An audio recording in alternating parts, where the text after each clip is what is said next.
Hello, hello, hello, and welcome. It is me, Imogen, and we are live again on a wonderful Monday morning. For so many wonderful, I won't say faces, but usernames. Hello, Nikki, Ishmael, Alekman, Face Your Fear, Bookworm. Hello, hey, it's Hassan. Hi, Messier. Hello with W's. Um, Let us overanalyze today as is tradition. Yes, we certainly will be overanalyzing some poetry if I have anything to do about it.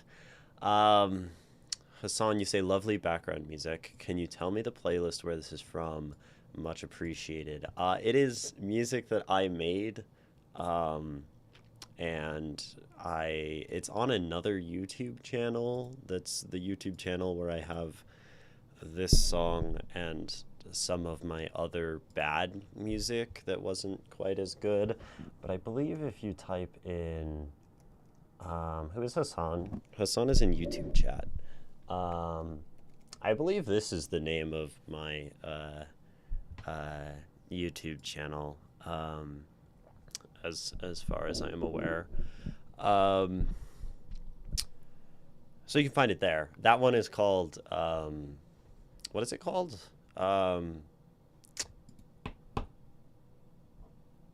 That one's called The Drawing Lesson. Yeah, that's what that song is. That's the one of the only ones on there that's worth listening to, quite honestly. um, but I'm glad you enjoy it. What kind of philosophy do I like? Cosmolano. Cosmolano. Um, so for a long time, I really enjoyed Eastern philosophy and Buddhism and Taoism. I still appreciate the Tao. Um, but I think, I mean, my favorite stuff, I really enjoy like reading and listening to the Socratic dialogues, so Plato, though technically Socrates, by way of Plato, right? um, I've read one book by Foucault and I really liked him.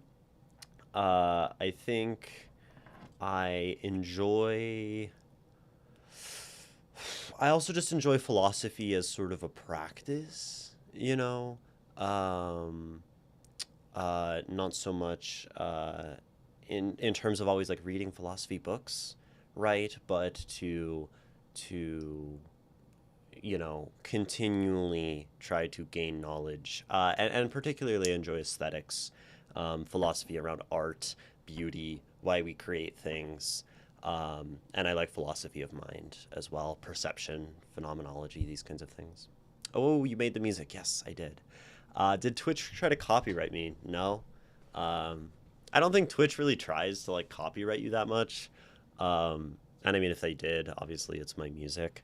But there's a lot of people who just like play not royalty free music anyway, because Twitch isn't like a 100% on copywriting.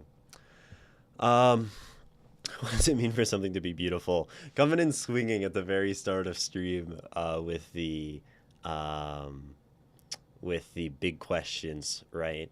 But what does it mean for something to be beautiful is one of those great questions. Um, I think so. I think beauty is like an apparatus of perception and the mind, first of all. I'm in the camp of there not being objective beauty out there in the world, right? And beauty is something like connected with our perception as it relates to like the patterns of like meaning and truth that we ascribe to the world, right? Um, but I would say for me, because I think everyone will have their own definition of beauty as the thing. Um, I would define beauty as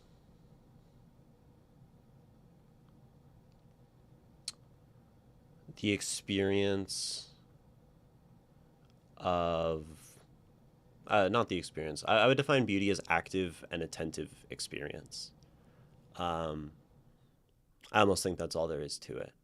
I think any experience that we have as humans can be perceived as beautiful if we are to sort of uh, attend to it carefully and sensitively. And I think this goes for sorrow and pain and joy and levity and laughter and eating food and feeling physical sensations. And it's about our willingness to be open to sensation that allows beauty to come into our experience.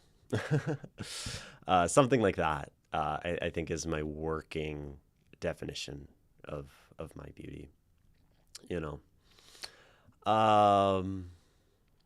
Yeah, yeah. Um, it's too early in the morning to be contemplating the perception of the universe. I mean, it's never too early to be contemplating these kind of big questions. But but it is a little harder in the morning, messier, right? In the for those of us in the time zone where it's 9 a.m. right now, right? um, and Nikki, you say we mostly talk writing, which often derails into philosophy because of the nature of poetry. And I think that's very true of more how this stream goes. We talk about poetry, we talk about writing. I read people's stuff that they send me, and then that usually ends up, or often ends up, kind of spiraling into philosophy for better or for worse. That is also the case because pure writing talk can bore a lot of people. Yeah, we gotta. Sometimes we must expand beyond the text, right? Um, yeah, but we have lots of other perspectives on philosophy in chat, and I think chat loves to talk about philosophy. So, um, I think there are a lot of different varying perspectives in my chat. What is truth? Another one of those questions to lob at me. I mean, it's a good way to get a gauge on someone and their opinions and their worldview. To lob what is beauty, what is truth, and see what they think. Um, I'm not as conclusive on truth because I don't think about truth as much as I think about beauty, honestly, right? So that's one thing that I will preface this with. Um, I mean, I remember I listened to Plato's Republic recently, and I think I'm saying what Socrates' definition of truth is, maybe as a starting point to look at, not as my definition. But I think he says something about like the roughly the what do they talk about? They talk about the form and the object, and it's sort of like when the form is in accordance with the object.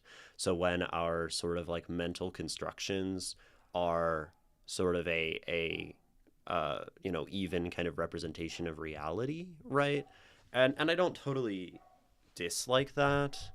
Um, you know, there's like the solipsistic truth of like that which is true is, my perception, and that's kind of all that there is, right? Which I don't appreciate very much. Not big on solipsism. Dreaming When, hello, welcome. Good to have you. Since you're new, I'm Imogen. We talk about writing here. People send me their poetry and their writing, and I read it on stream and scribble all over it, and we talk about it. We also talk about philosophy sometimes, as we are apparently doing now. Callie, you say truth is beauty. Beauty is Callie shirtless. I am the truth. There you go. That's a a pretty solid philosophy if I've ever heard one. Um, solve the Newcomb's paradox. I don't know what the Newcomb's paradox is. But truth. Yeah, I think I do like the sort of like using the sort of Plato, Socrates, Greek definition as a working thing for truth.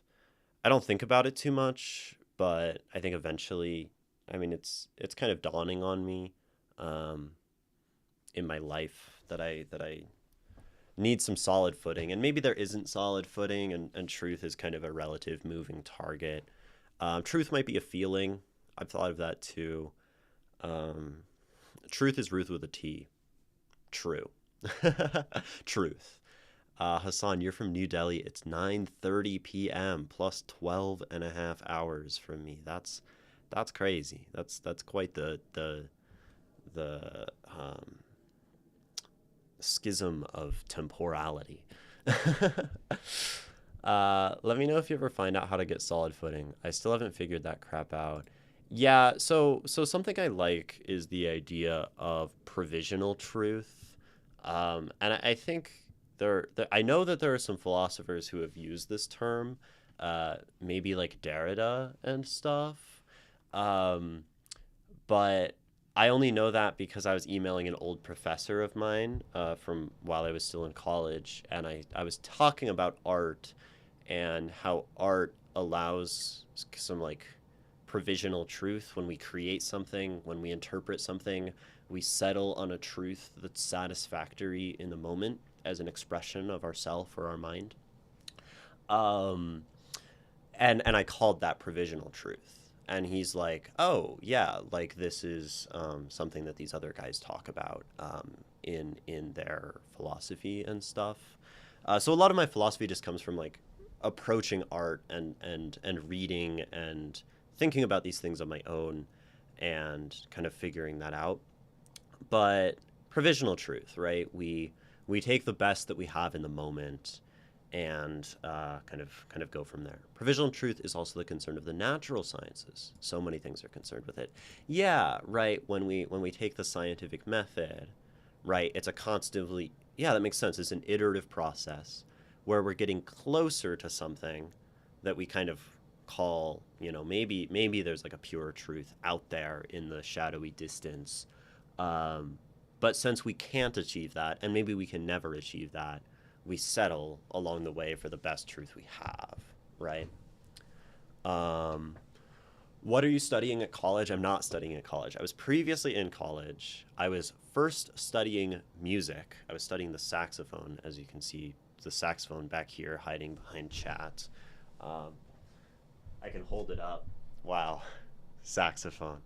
Um, and then I stopped doing that because I didn't find much purpose, maybe much truth in playing the saxophone. I still enjoy it. Uh, as we can see, the music stand still has music on it. I was playing Anthropology by Charlie Parker yesterday. Um, but that's a fun song. Charlie Parker, incredible, genius. Wow. Um, but so then I went back and I was studying writing, and I lasted about a semester and a half at that, which is also how long I managed to stay in music school.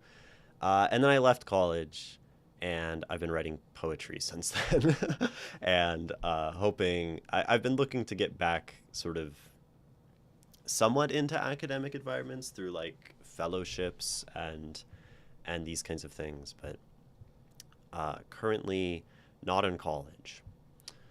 Before I go, I'll give my take on this debate. Ooh, a Leckman with some philosophy. Truth is just the overlap between facts and opinions. There are some things that are factual, but when influenced by one's own personal bias and opinions or ways to see the world, it becomes their truth. Even if it's not unfiltered fact of the thing, it's still true, even if it's not entirely factual anymore. Does that make sense? Yeah, so truth is fundamentally this thing that engages and interacts with opinion, right? And opinion can align with truth, and then maybe we have a personal truth that is along with the truth of the world. Still doesn't necessarily help us define what truth of the world is, which I don't think we have, and I'm not sure we can necessarily. Um, we have lots of names, lots of people try. I actually this is where this is where I like Eastern philosophy and specifically the Tao. I think substituting something like Tao for truth is pretty satisfactory for me. Um, and then it's from there that we engage with the world, right? Not necessarily that Taoism is truth, but that the idea of that nebulous thing is useful. Beauty is provisional truth. Oh, I might have to. I do like that connection. I didn't think of like kind of combining those two things together. But I do think beauty can certainly come from provisional truths, but the idea of beauty as provisional truth. I kind of like that. I think that's one I might chew on for a while. Cos Milano. That's a fun name. It's like cosmic, but then it's like Alano. Anyway, um, truth will steal your brother's body and sell his soul for your arm and leg. Whoa, wait, that's quite the poetic phrasing and unsurprising that we would get such things. Truth will steal your brother's body and will sell his soul for your arm and leg. That's that's a cool line. I'm not exactly sure. I That's big. That's big. That's vast. um, I don't know if I have much more to say about it than that. I feel like I would love to see that in a poem surrounded by some other context. Oh, Full Metal Alchemist. Right, right. Yeah, your brother's body and your arm and leg, right? You have Edward Elric, who his brother, his whole body gets taken. Oh, so maybe they say that at some point. So you're going to get into full-time writing. I hope to. And I definitely have, I do at least have some time and opportunity, Hassan, to hopefully build toward writing full-time. All right, Newcomb's, nope, wrong one. Screen. Okay. Newcomb's problem. We're going to solve this on stream, right? In philosophy and mathematics, Newcomb's problem, or paradox, is a thought experiment. Well, that's a bad start. Posing a decision problem in which a player must decide between one of two boxes under conditions in which a being, often called a predictor, decides in advance what they contain, and is able to predict my choices with near certainty. Okay, so box A is a transparent, open, and always visible, contains $1,000. Right. Box B is opaque, closed, and its content has already been set by the predictor. If the predictor has predicted that the player will take both boxes A and B, then box B contains nothing. If the predictor has predicted that the player will take only box B, then box B contains $1 million. The player does not know what the predictor predicted or what box B contains while making the choice. I don't totally understand the value of this paradox. In the limit case of Newcomb's problem, the predictor is not only extremely reliable, but actually infallible. Okay, so you choose to take either predicted choice and then actual choice. If the predicted choice is... What is like solve... This might be too much for me right now on stream at 9 a.m. Many solutions focus on the limit case. Specifically, there can seem to be no decision relevant difference between extremely high probability and certainty. Oh, so it's about probability and certainty? Strategies. Decision theory offers two strategies for the game that rely on different principles: expected utility and strategic dominance principle. There's a lot of ideas. Due to the high accuracy of the predictor, it can seem that it is not realistically open to the player to make a choice that the predictor did not predict. Considering the expected utility in such conditions, it should only box B because you get $1 million, right? And that's cool. I would take that. Strategic dominance, since the predictor has already made the prediction, it can seem that choosing both A and B will always yield 1,000 more than only choosing B. And that if this turns out... I don't understand that, right? Because if they predict your choice of A plus B... I'm not sure I understand the paradox very well. I maybe someone can help. But I don't know what there is to like. Maybe it's I don't know what like understand what it would mean to solve that. Right. Anyway, hi, Drowning Devil. In the sense that the pursuit of provisional truth in any endeavor is the execution of something beautiful in that endeavor. in the sense that the pursuit of provisional truth in any endeavor is the execution of something beautiful. So to make provisional truth, to apply um, provisional truth is sort of this beautiful motion or this motion of beauty. Yeah, I really like that.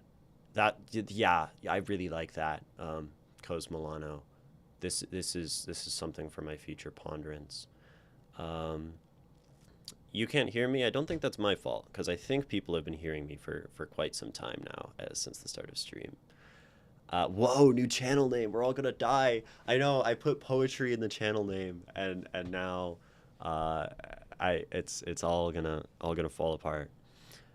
So why did I change the channel name from Two Thirds Lotus to Two Thirds Lotus Poetry on Twitch?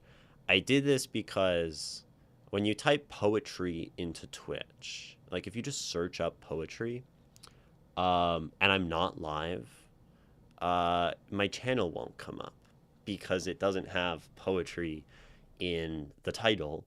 And when you search channels, it doesn't search your channel description where I say, like, I read about poetry on Twitch. And I know that initially, um, I decided to stream poetry because I looked up on Twitch the keyword poetry, found no one streaming anything related to it, and said, like, I'll do that. And then it led me to wonder, like, how many other people like type poetry into the Twitch search bar every so often. Certainly some number of people, right? So purely for algorithm maxing, furry combat wombat, that online discoverability and such things. um, to solve it is to find the rational optimum choice, Ishmael. Right. So to solve the paradox is find the optimum rational choice. I guess I don't understand like the argument that if you choose boxes A and B, you'll somehow like get like it won't put $0 in box B, because like that's stated in the rules of the thing, unless it's about like near infinite probabilities and that somehow affects the decision making. But I think that's a bit over my head. I don't know a lot about game theory or decision theory or these kinds of branches of mathematics. So, yeah.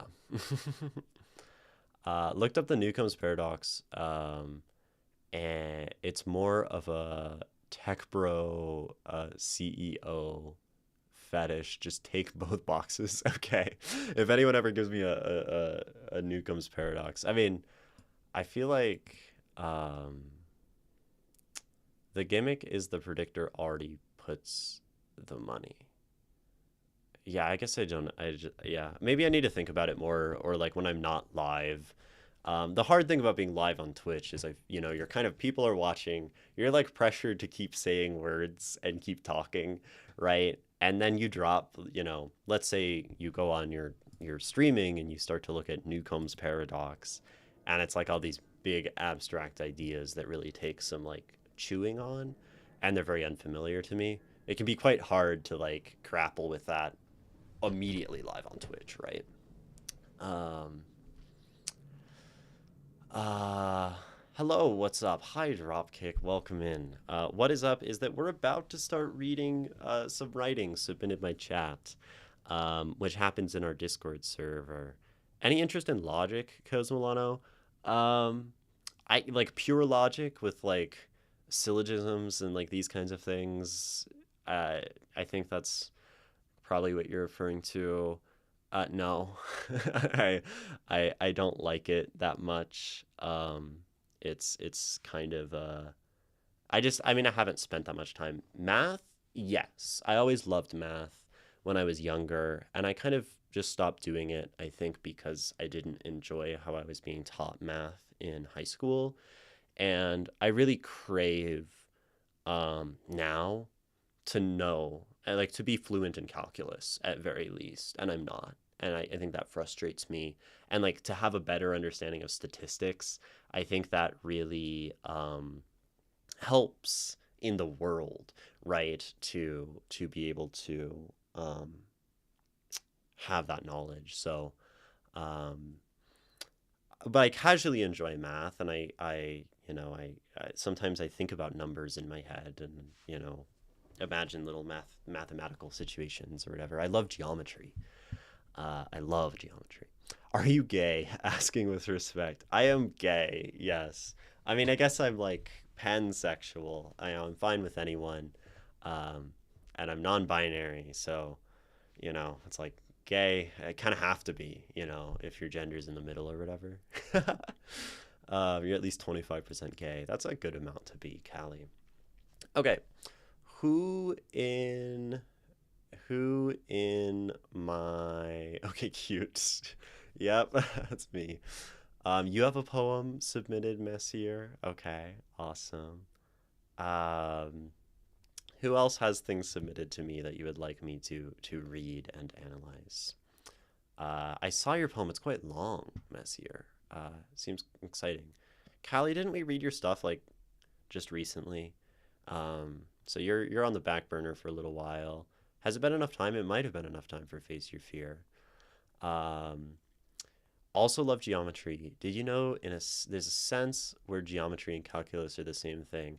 Yeah, I think I understand calculus as kind of this intersection between like, I mean, I guess geometry and algebra kind of always intersect with each other, but it's where those things truly like meet at full strength, is kind of how I imagine it in a more poetic sense. um, uh, Dreaming when? Oh yeah, you submitted something in the Google form. I did see that. I'm currently writing a poem, so I have nothing submitted. Wombat, you have. Oh, you have Shirley, the greatest duelist, right? Calculus is the study of change. You can always think about change in terms of geometric concepts. Huh. That's cool. Yeah, I think I have so many things. I have so much writing stuff to do, but I really would love to just casually do math. But it's hard to have lots of hobbies. um, okay, so I think um, you should look into typewriters. You'll love them. I have a typewriter back there on my other desk. I love typewriters. They're fun. They go clacky, clacky, clacky.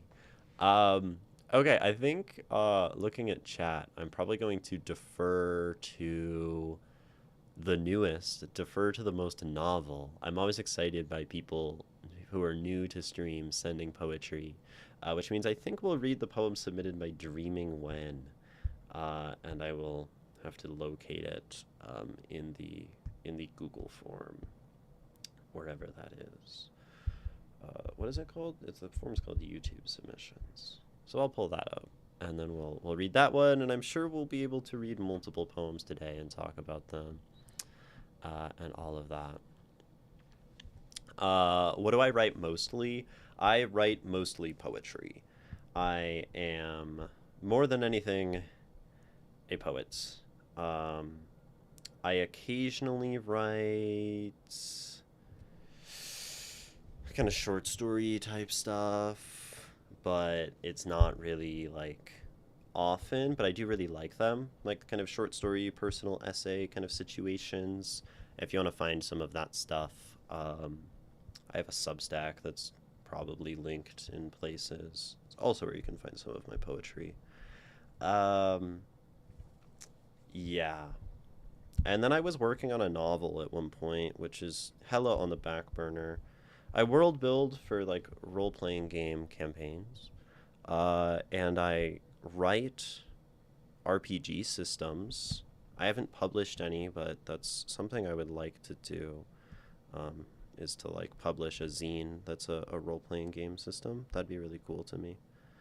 So I write lots of different things.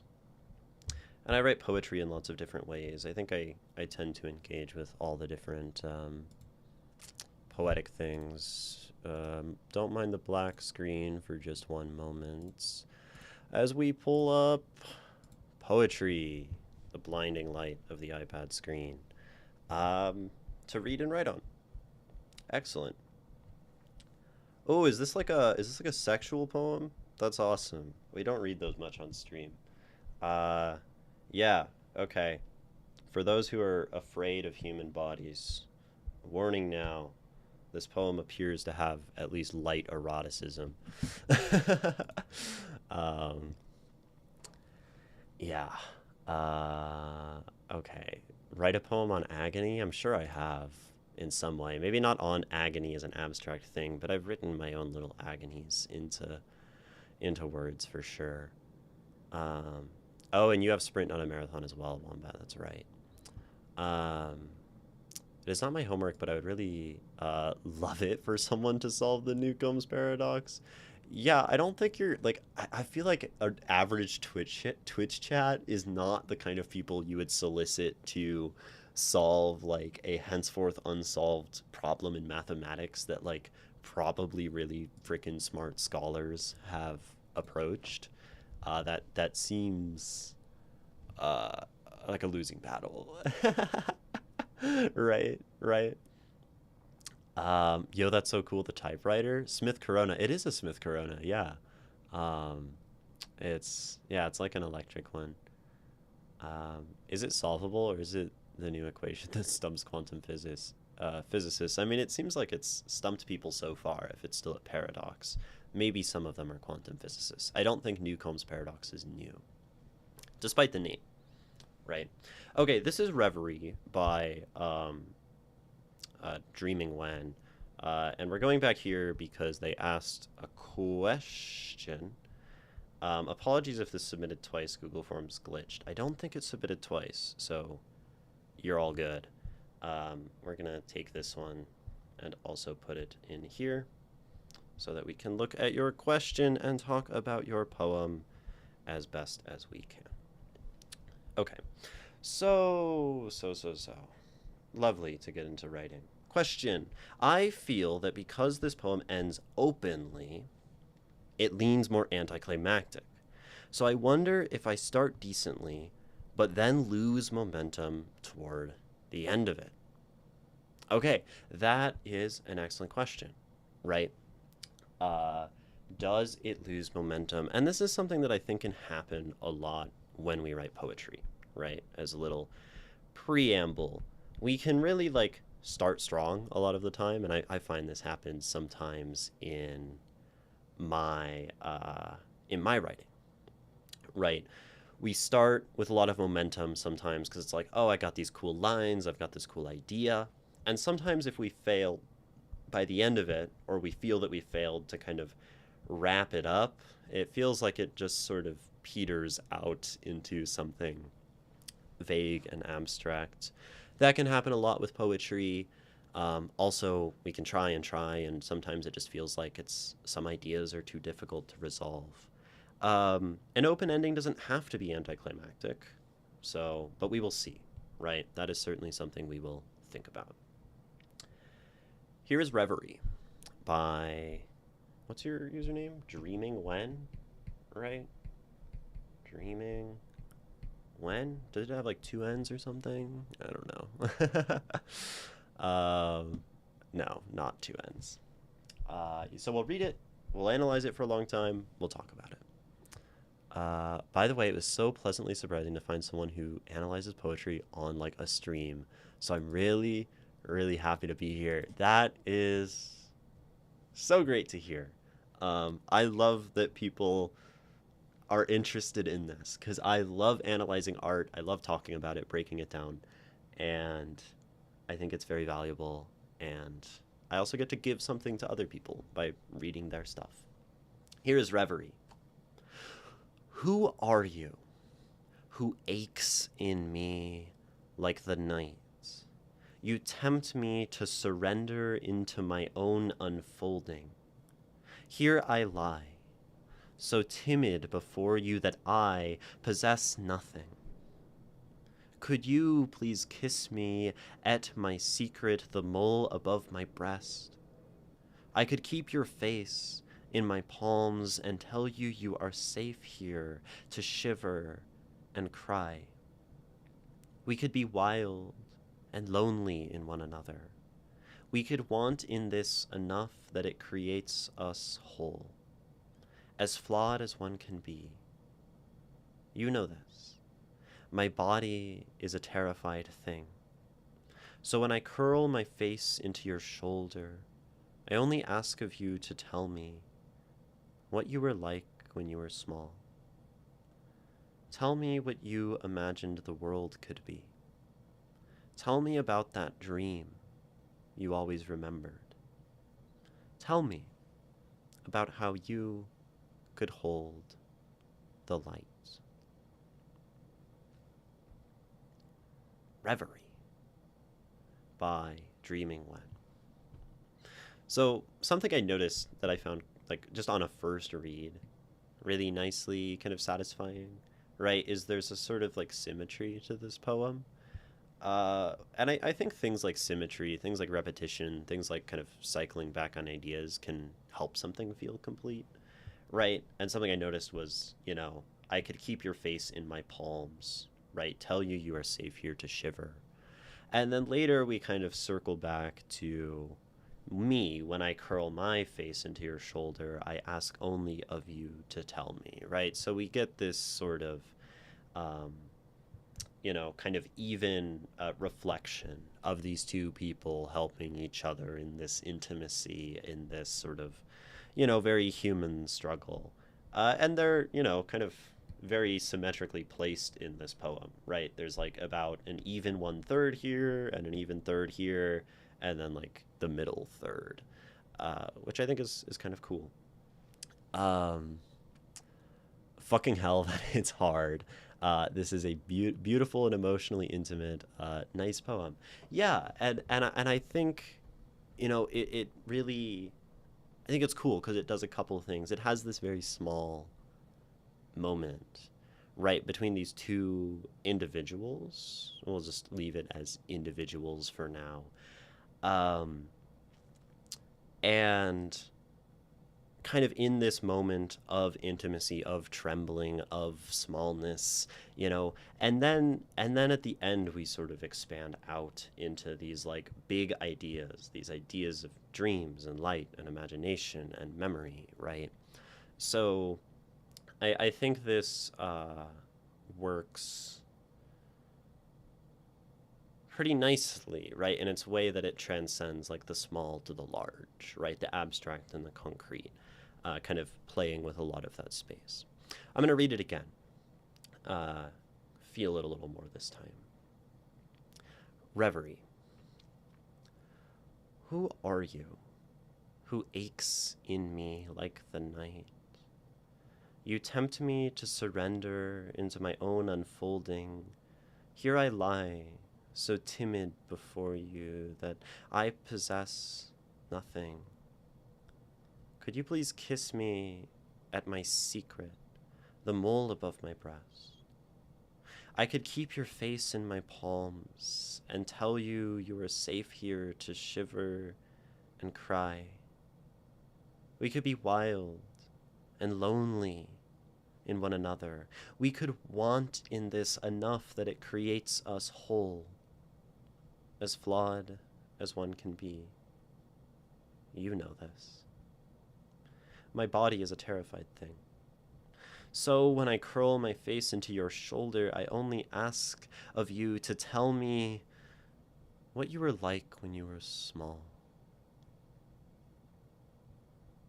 Tell me what you imagined the world could be. Tell me about that dream you always remembered. Tell me about how you could hold the light. So, talking about like symmetry here, right?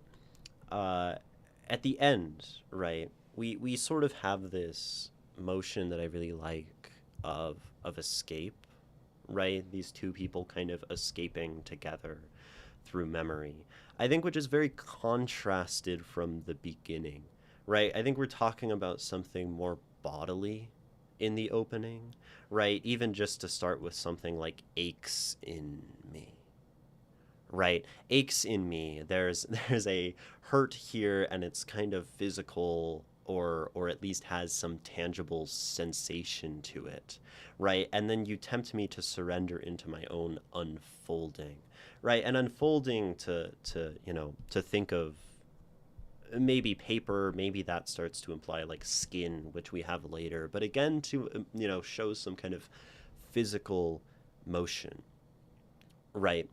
And then we have like lying, right? And we have a scene now. Here I lie, so timid before you that I possess nothing. And again, right, we're talking about possessing and having and things and then secrets, right? And a literal like part of the body or parts of the body, right?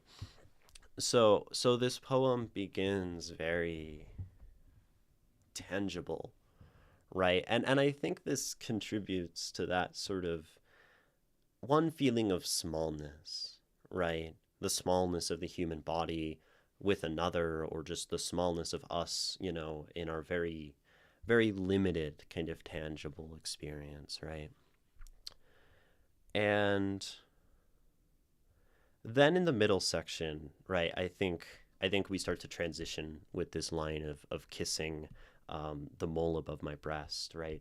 We start to transition into not just me and this sort of physical sensation and this smallness and this having nothing, right? This sort of this feels very internal, but we start to switch, I think, to this middle section, like maybe characterized by a lot of like touch, right? And this is where we have keeping your face in my palms and this like interaction of two people, right?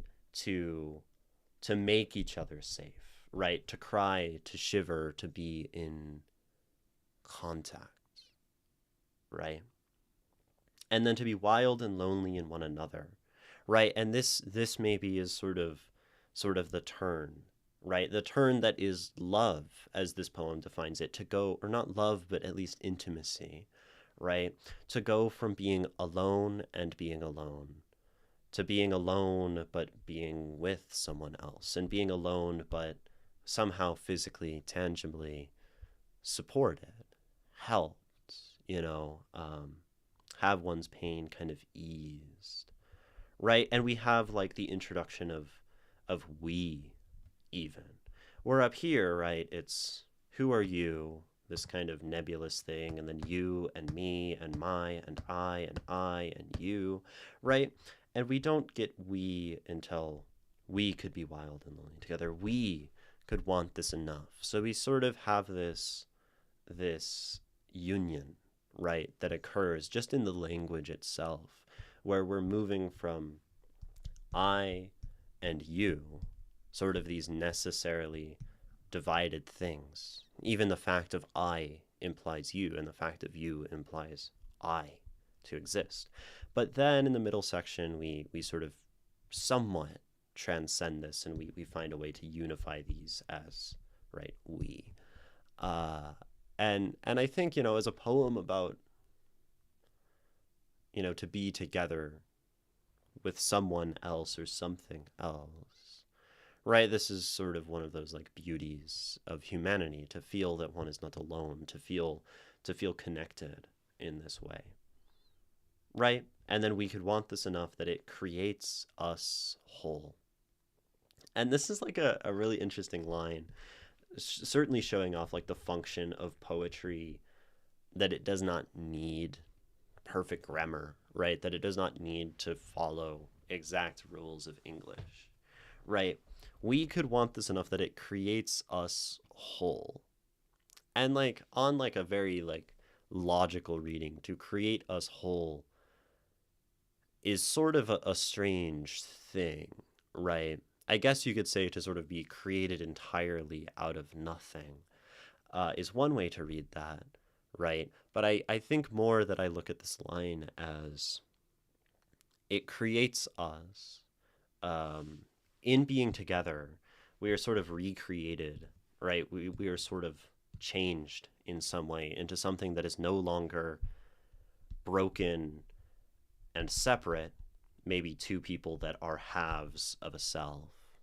But by putting them together, we are created as something new, something distinct, right, to be created. and then now whole in this moment, right?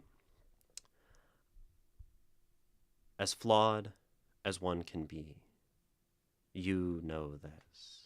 And this is cool, right? Because to be whole is to be one. So it sort of says that our wholeness is not perfect. We remain flawed. But then this line, with our grammar of just like period, period, period, whatever, can point to as flawed as one can be, you know this, right? That this is sort of a prepositional phrase pointing to that line to say, you are flawed, so you understand me, that by being together we can be made whole. But then it also kind of says, right, that in our wholeness of union through intimacy and love, this could also be read as we are still flawed, right? And that's such a beautiful thing. It kind of speaks to what we were talking about at the start of stream, when we were saying, when we're talking kind of philosophic about a provisional truth, right? That beauty is to, find something to settle on in a moment that is a more perfect way of being, something not true, but something closer to true, right? And that in this poem, these two have become whole, but they've not become perfect. But in doing this, they've become closer to something that is more, I don't know, true of human experience, of union, of these kinds of things. And then we get this symmetry. And I think this symmetry works very nicely, right? It wraps around this idea of wholeness. We have, you kind of burying your face in my palms. We have you kissing my body. And then we get wholeness. And then we slip back to the bodies. And it's me, right, curling my face into you. It's me asking you a question, right? And that question sort of mirrors in a way like the kissing of the mole, right? I mean, we have please kiss me at my secret, right? As if there's something being like discovered about the body, something being, you know, unburdened or shown. And in the same way, I think this question has that same kind of tone, that same kind of aspect that connects here of like showing a secret, showing something more about you, showing something tender and hidden, and the past kind of pushed away in some capacity, right? I ask of you to tell me, what were you like when you were small? Tell me what you imagined the world could be. And in such a symmetrical way, right, we're back to smallness, right? We're back to this sort of oblivion of the night, right? Surrender, night unfolding, ache, these kind of small human timid things, right? Possessing nothing. And at the end, you were small, right? But then we elaborate from there. We go back to something else, something in some way less broken, something more pure, right? What you imagine the world could be. About that dream you always remembered. Tell me about how you could hold light, right? And so these are hopes. These are pure. These are sort of innocent. Maybe these are closer, right, to something whole and unflawed. And it's in our moment of union, in our brokenness, that we can kind of look back in this poem and actually engage earnestly and feel these kind of things of the past, this childhood, this hope, because we're like closer to it in a way. I don't know how to explain it, but to me this feels like an intimacy between strangers. The small shared interest combined with the softness of meeting a stranger. I don't know, I'm rambling. Rambling is okay, Drowning Devil.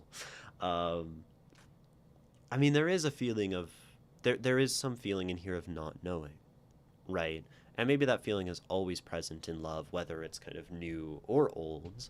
But, right, we have kissing me at my secret, right? So that means there are still secrets. This place maybe hasn't been kissed before since it is still secret, right? We have this question asking about what you were like when you were small. So there's like this unfamiliar information. And even this poem begins, Drowning Devil, right, with who are you? who aches in me like the night. Right? And this is something that probably demands more discussion, this opening section before the M dash. Who are you who aches in me like the night? You tempt me to surrender into my own unfolding. Right? Because then we have you again. But it's this you who is like tangible and this you who is physical. And much more human, I think, than this very abstract ache in me like the night, tempt me to surrender into my own unfolding. And I wonder, right? Like, I think it would be very reasonable to read this opening. We'll call it a stanza, even though it's not separated, but this opening, 3.5 lines, could almost be read as like referring to someone else, which I think is kind of fascinating. I'm not quite sure yet, thinking about it, what that could be. But I think no matter what, right, even if it isn't seen as something else, this statement of who are you, right, this statement of secrets, this statement of ask you to tell me what you were like, they provide a degree of uncertainty about the other person. And I think that uncertainty is really helpful for this poem. I think this uncertainty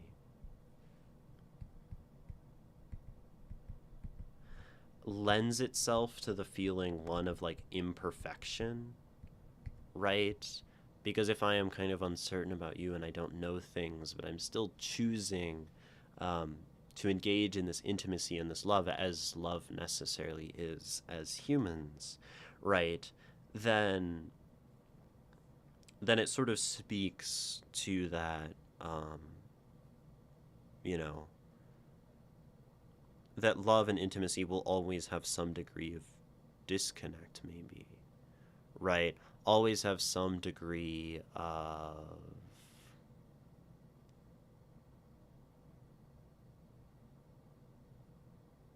separation, right? Imperfection, some amount of damage, right? And so even goes maybe for our relationships with ourselves, right? What are we watching? We're watching the schizoaffective ramblings of a poet. My schizoaffective ramblings. These are just normal ramblings of a poet. Who wrote this? This was by Dreaming When. I think this is the first poem they've sent us on stream, as far as I am aware. Yeah. So this uncertainty, Drowning Devil, I think is a really lovely thing to point out in the poem. But you also talk about, right? You also talk about that there is kind of, so you say the small shared interest combined with the softness of meeting a stranger, right? And I think it is sort of maybe this poem speaks to, right? This poem might speak to itself, that there is a connection between, right, softness, intimacy, and disconnection. And almost like it's in the overcoming of this ache and this temptation and this necessity of surrender to something else kind of uncertain, that we can have this tenderness, right? Dolphin Addicted, hello dude, how's your day going? My day is great. I'm reading poetry on a Twitch stream. I have nothing to complain about. You put momentum and uncertainty near each other, and I thought it was a paused video about quantum theory. Oh yeah, they definitely connected, intertwined ideas for sure. Are they a Twitch person or a YouTube person? They submitted through the Google form, which is linked in the YouTube, but they were in Twitch chat earlier. They're probably still around. I don't know. Do I read books, by the way? I do read books. I think probably everyone in my chat reads books. I read lots of books. Too many to count. I'm gonna give this poem another full read through, see if I notice anything more and exciting and or emotional and evocative. Um, we haven't talked about the title yet, Reverie. Um, that's a word worth looking up for like an actual definition, I think. Familiar with the idea of reverie, but it's good to look up words. Here's reverie. Who are you who aches in me? Like the night. I don't like how I read that. Who are you who aches in me like the night? You tempt me to surrender into my own unfolding. Here I lie, so timid before you that I possess nothing. Could you please kiss me at my secret, the mole above my breast? I could keep your face in my palms and tell you you are safe here to shiver and cry. We could be wild and lonely in one another. We could want in this enough that it creates us whole. Oh, that's interesting. That's interesting. Uh, as flawed as one can be. You know this. My body is a terrified thing. So when I curl my face into your shoulder, I only ask of you to tell me what you were like when you were small. Tell me what you imagined the world could be. Tell me about that dream you always remembered.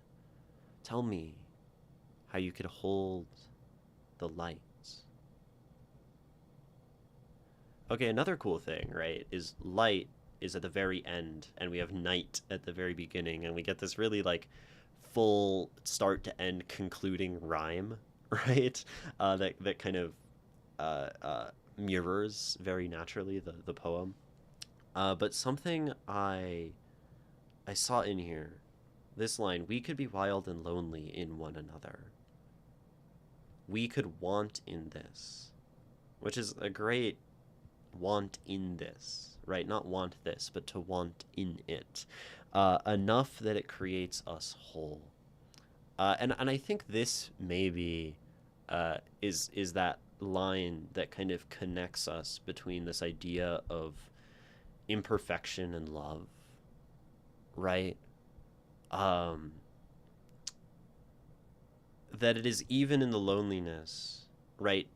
The fact of our loneliness and a fact of our isolation from each other is this thing that creates wanting, right? And when we want in this idea of unification, in this idea of love and intimacy, kind of maybe this poem says, we become, right, this imperfect whole, and it is through this idea of love, right, that we go from small, alone, and tactile, folding, papery, to together, sort of relieved, but still imperfect, and then, like, capable of dreaming, capable of ideals, capable of, imagining and hope and light, right? And then love becomes this sort of hinge upon which life lives. Love is a hinge. Go to download Hinge today to find love. Right, love is this hinge that takes us from this world of darkness into this world of light, and maybe that can even be read as more of a metaphor, right, in the sort of philosophic idea that we were talking about at the start, right? Beauty, love, truth, as this thing that takes us between, right, darkness and sorrow, and light and hope, right? It is our capacity to love, it is our capacity to imagine better and imagine ourselves as more than we are through the external. Now that's getting philosophic. That we are capable of the process of hope, that we are capable of the action of thinking of a better life for ourselves. And then like all imagination becomes a loving act, right? Um, all imagination, all hope becomes like a liberation from solitude or something really big and abstract like that. That's what happens when we start with philosophy at stream. It bleeds into the poem. I found out about this channel my YouTube recommended, but I enjoy live discussions more, so I decided to join on Twitch. Excellent. I'm glad that that's how it happened, because that's what I'm kind of hoping the YouTube videos do, is they get people excited about the live streams. You used to read books, Worm, Rar. My attention span doesn't like traditional non-poetry books anymore. That's understandable, right? The world is pretty predatory upon our attention spans. So you read poetry and fan fiction, I see. You don't know how to read, Ray? Yeah, that makes sense. I read novels from classics to nonfiction to romantasy to litfic to bottom Gojo fanfics. That's awesome. It's great to have that variety. I think fanfiction is a wonderful thing. I think all of that is wonderful. I also think it's good to think about how to say two halves of a whole. It's literally saying these people are not whole in themselves. Yeah. By becoming whole in this poem, it sort of reaffirms the fact that people on their own, or that these people at least on their own, are not whole, right? And that these people, through their intimate connection, through their becoming closer to one another, through their kind of union of body, of conversation, of touch, that wholeness is possible, right? Or a more whole place. Yeah. This poem's pretty awesome.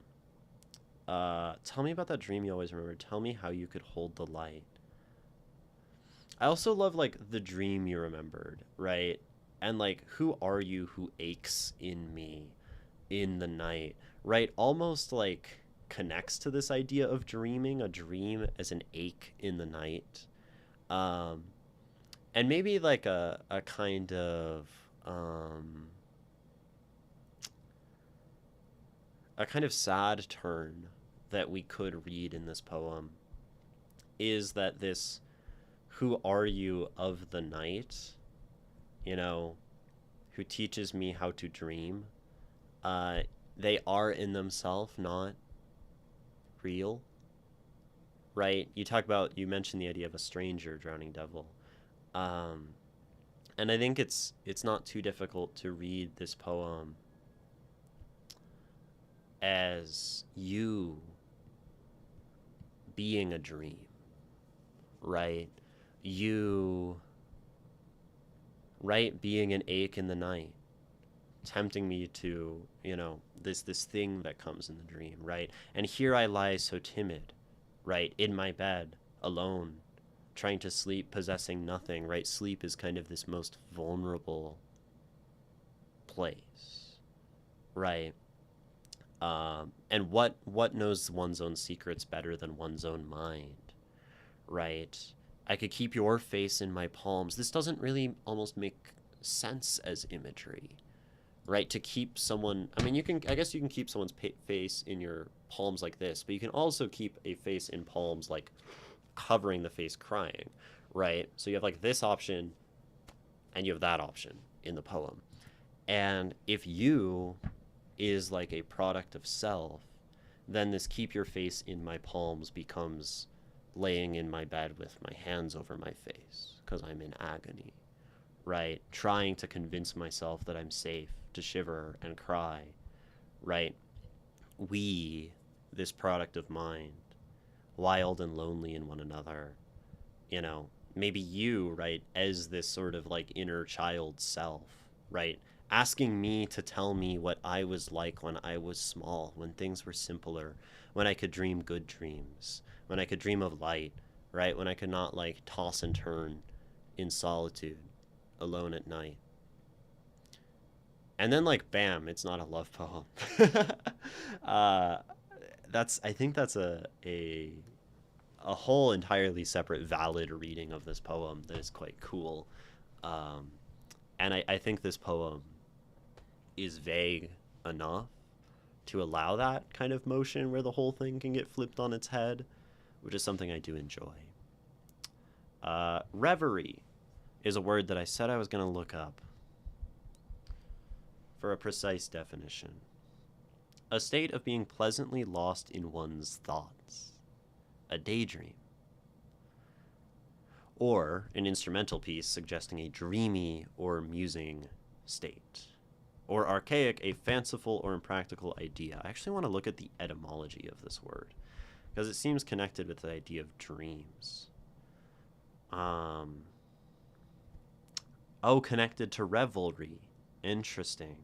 So it comes from from rêver, to dream, wander, or rave. Rave, rêver, reverie, revelry.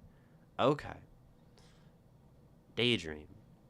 And then at this point, right, if we read this poem as, I mean, it still works either way, right? We can have the dream of intimacy. I think intimacy is this separate, dreamlike, kind of perfect state, right? Disconnected from the body, right? And we have this process in the poem of moving through another person from being captured in body, right, to being free and in mind, right? And then it makes sense as reverie, right? We're moving from body to mind. We're moving from self to daydream, right? But it could also be that this reverie of this poem is, in its entirety, a fantasy, right? And then it's so much more tragic, right? Because then we're just sort of talking about the human impulse to imagine love, right? And then these things like we could want in this enough that it creates us whole speaks rather than to our wanting together, to my wanting of something I don't have, right? And I like both readings of those poems kind of equally. Maybe they kind of coexist as the same reading in a way. Birdbanes, hello, welcome. Let's see. See, I get scared to share this kind of poetry. I keep most of this stuff locked away. What do you mean by this kind? The more intimate. I've shared a few, but I just struggle to do it. Yeah.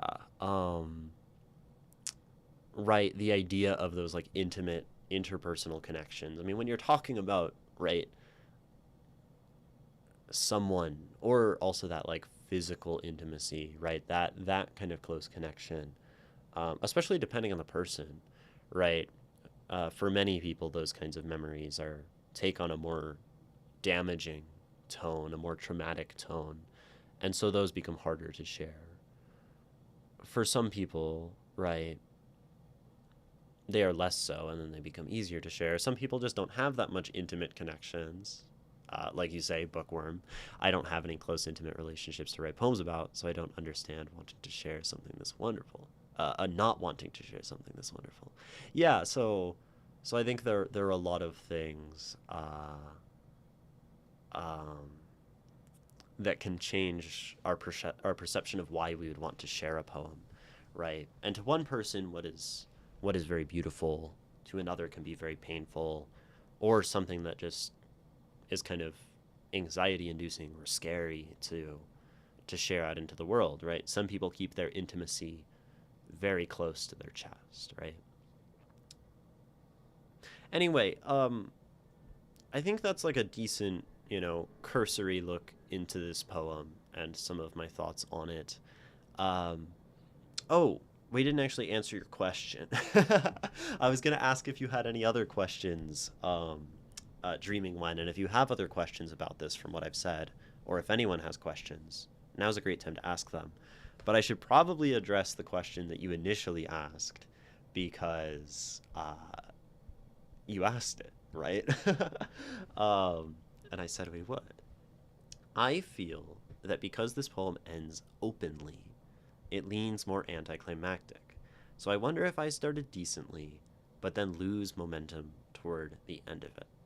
So I agree that this poem slows down at the end, right? The start is very physical. The start is very tactile. It has these like actions, the kissing me in secret, the face in the palms, right? And then at the end we really like open up. Maybe that's how I would describe the poem, as opening up, right? Um, to these less tactile things, these more imagined things, these dreams, right? And it's slower, but I think, for this poem, to me, it works really especially well, right? With the title being Reverie, that we go from this sort of physical state, this sort of dreamed physical state, right, to the ending, which is truly like discussing these dreams, but not just these dreams, like these dreams and hopes of childhood, right? As if we're dreaming of someone who is dreaming, right? We've gone into this like recursive spiraling off into the mental state, right? And I think that serves this poem quite well, right? Uh, and like, I think if this poem pushed to a climax, it would be something different, right? If this poem got more and more intense, I feel like it could go in ways of, like, where do you go from there? How does this poem get more climactic, right? We have the climax in the middle of becoming whole and becoming one, and kind of this perfection. And to push beyond that seems quite difficult. Whereas this poem kind of, rather than that, this pivots, right? I called it a hinge. It goes from one idea to something similar and kind of relaxes into its ending. Like you say, Nikki, I think the gentle ending makes it more intimate. Yeah, it gives it that feeling of particularly intimacy. And I think if it grew more in intensity, it would become something more painful or something more, I don't know, like maybe it could go, if it got more intense, it could become like sexually intense or emotionally intense. But I think to me, those directions I mean, they would change it. I don't think they'd be worse, right? I'm sure if you wrote it that way, it would kind of work. Um, if you wrote it well, right? um, but I do enjoy the ending, so uh, and we'll call that question then kind of resolved, right? I came in late. Can we do a quick read of this again? Yeah, absolutely. Um, we'll read it again. Reverie. Who are you? And you guys are always allowed to ask to read something again if you want to hear the whole poem. It's really beneficial, right, as we analyze and interpret poetry, to be able to zoom out, right, to pull back to the whole poem, to just appreciate it for what it is and kind of get out of the weeds of all of this schizoaffective underlining, right? Here's Reverie. Who are you, who aches in me like the night? You tempt me to surrender into my own unfolding. Here I lie, so timid before you that I possess nothing. Could you please kiss me at my secret, the mole above my breast? I could keep your face in my palms and tell you you are safe to shiver and cry. We could be wild and lonely in one another. We could want in this enough that it creates us whole, as flawed as one can be. You know this. My body is a terrified thing. So when I curl my face into your shoulder, I only ask of you to tell me what you were like when you were small. Tell me what you imagined the world could be. Tell me about that dream you always remembered. Tell me about how you could hold the light. Reverie. Yeah, I love how this poem warms, right? How it opens, how it brightens, how it, kind of wakes up, um, becomes something brighter. Sounds like a casual wanting, someone in quotes heat, as it were. In like that kind of lustful attraction, you mean? I think there is some of that, right? Bodily lustful attraction, certainly, right, in this poem, right? To kiss me in secret. Um, I personally find, right? I personally find that there's something more emotionally intimate here, right? The kind of being safe to shiver and cry, right? To me, at least personally, and I don't think that doesn't make it you're reading wrong, right? Um, but to me, I think to sort of cry, right? Um, to sort of have that connection kind of changes things. Although sometimes just in that sort of that is how it feels sometimes lonely together. We could be wild and lonely. Why would it be lonely? Right. I guess you could read this, right?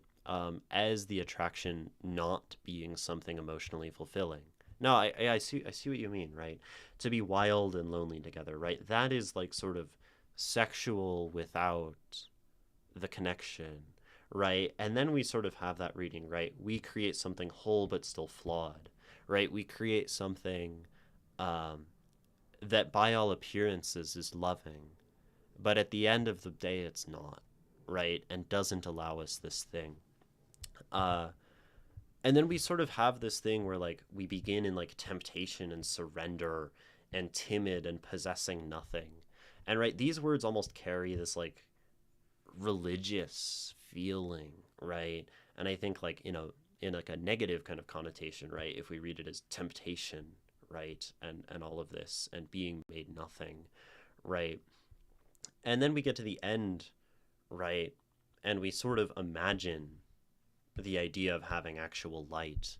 We imagine the actual possible positivity and dream, right? But at the end of the day, right, that's kind of not what we had, right? We just have this sort of messy, pleasurable, crying, lonely thing. I think that is another great interpretation. It's so different from the way we read it at first, right? The first when we read it the first few times, it felt very, um, at least to me, very emotionally connected and very tender. But I think this poem could be read in a way as kind of cold, and that's certainly not wrong. The choice of the word small versus young, yeah, it definitely takes us back, right? Small, and we kind of have the smallness of the beginning. And so then we kind of pull back. But then this is sort of imagined. It's like a better smallness, a smallness that we now don't have, right? At the start of this poem, we are small and we are vulnerable, and that is bad. And at the end, we have like the smallness of innocence. But at the end of the day, this is lost, right? And then this poem almost reads as a sort of fall, right?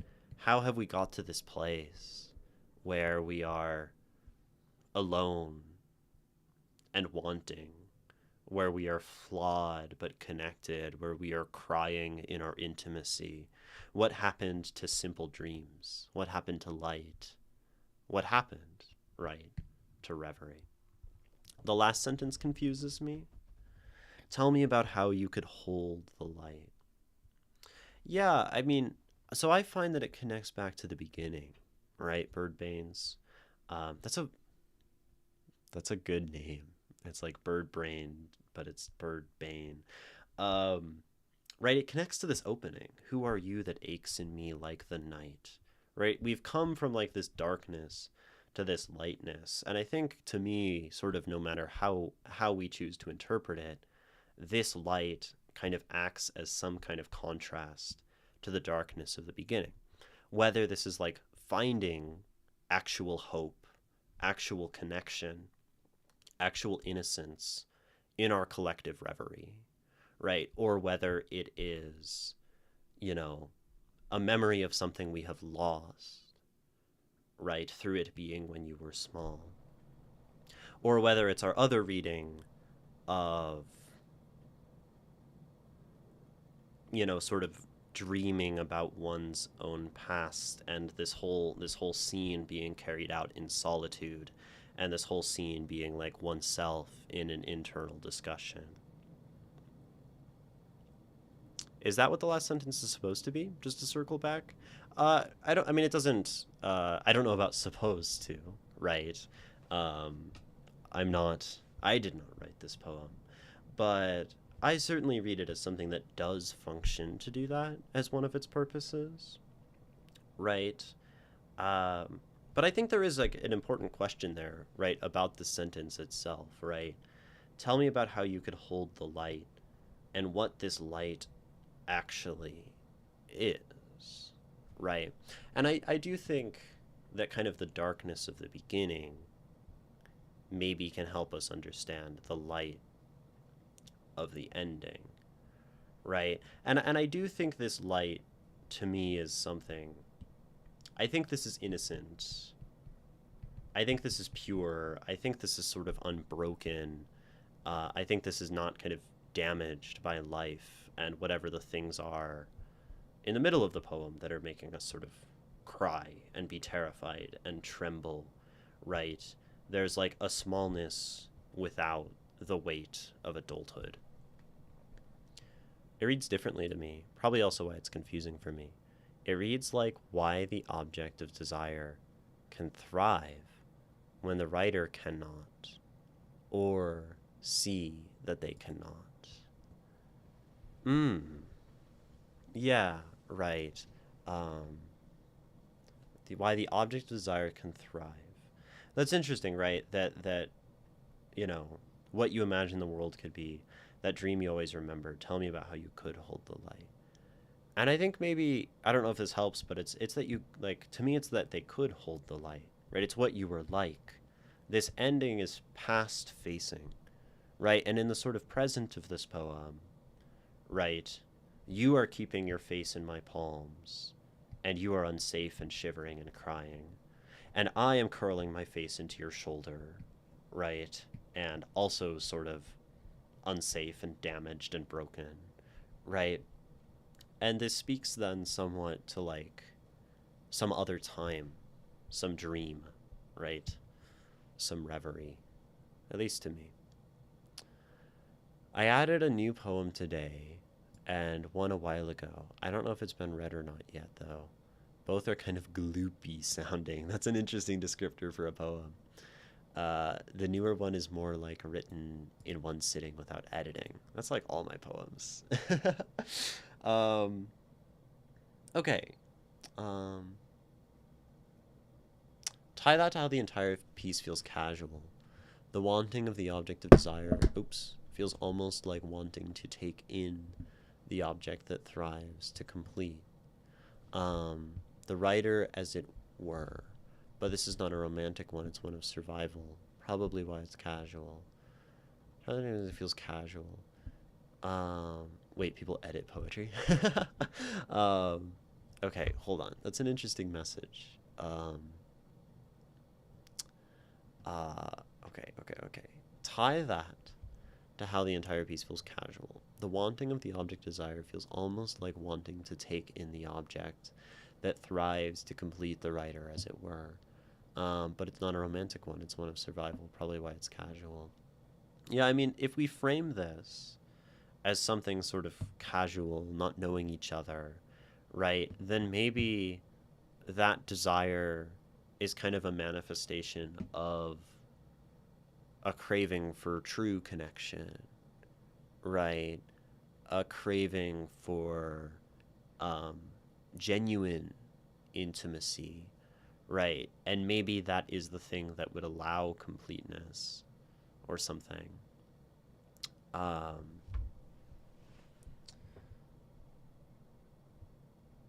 right, and then it becomes sort of like an ideal that is not reached in that reading, maybe. I don't know. I think I personally, in my personal reading, do you, I think I lean away from that casual reading. I think I do read this as something more personal and intimate and known. And the lack of knowing and the uncertainty is sort of a product of reality that we can never fully know someone, you know? You said you want to talk about the title, and I did a bit. Reverie, uh, right, refers to a daydream, a dream-like state, or something like pleasant and idle and imagined, comes from, etymologically, from the same roots as revelry and revel and this kind of rev. It means like madness or imagination or delirium. But reverie is generally a positive, pleasant daydreaming, um, which toward which could mean this whole poem is a dream, right? And the love is not real. I like that reading a lot. It could mean, right, that through love we kind of dream into beauty and into imagination and hope. Uh, or it could be that this love is sort of casual and mundane, and that which we dream of is not this, right? Um, I think that's how that title, maybe connects to those three readings we've posited. Though those aren't the only readings, and no one of them is more right or wrong than the others. Um, Perhaps I'm hung on together, but still lonely bit. Anyways, that's how I read it. Yeah, and I mean, you know, that's awesome, right? That two people can come to different interpretations, um, and it's certainly worth continuing to think about this one. I think it's a pretty interesting and kind of nuanced poem. I love how you break up our poems. Really been enjoying looking at some VODs. I am glad you enjoy it. I'm feeling inspired lately again to write and create again. I feel like I'm close to it anyway. That's really exciting, and I'm happy for you. To be inspired and to write is a beautiful, beautiful thing. Maybe it's just because I don't know how to do casual connection with intimacy, but that reading doesn't land for me. Yeah, and that's okay, right? We've all had different experiences of intimacy, of reverie, of dreaming, of being alone but together. I mean, I definitely understand casual intimacy and being alone but together, right? That's a very real thing. But I also understand very intense intimacy and still feeling alone but together. Um, and I think that can exist in both places for those who haven't experienced one or the other, right? I've been reading Bell Hooks All About Love. I've heard that book is so good. I haven't gotten to it yet. Floral Foxes, and Rick Rubin's The Creative Act, which I haven't read either. I've heard good things about that. And I'm rediscovering myself, my spirituality outside of colonialism or patriarchal oppression. Hell yeah. And just nature in general, as well as female rage, neurodivergence, and more. Awesome. It's been simmering away for a few years now, and I think it's close to needing to come out into the world in some form or another. Yeah, and all of our emotions inside of us, right, exist, and we need to do something with them, right? And art is an incredible way to engage with those things, especially those ones like rage. If we don't want to uh, rage against the world around us, we can rage into our art, right? So much art is driven from rage and suffering, also from every other emotion, right? And every emotion needs an outlet, regardless what it is. Um, Wombat, you say Twitch chat broke, so now you're in YouTube. Hi, I read this almost like a self-pleasuring fantasy, a wish. Yeah, right. It definitely could be a sort of wishing and a fantasy and imagining something that we don't have that's better. I think this poem is great in its variety of interpretation through this kind of leverage of the dream and the imagined. It's good. Um, I'm a fan. Um, exactly, you can have intense intimacy with someone and still feel lonely. Yeah. Um, I think I've had that a lot. It really is. It's the most transformative book I have read so far, the Bell Hooks one. Okay. I read her The Will to Change, and I thought it was very good. Um, don't smash a window, write a poem. Unless you need to smash a window, and there's windows that need to be smashed. Um, yeah, art is inherently human, IMO. Like the act of creating and being created to create, even if it's a conversation, a process of numination and thinking. It's all art, or at least art process, in my opinion.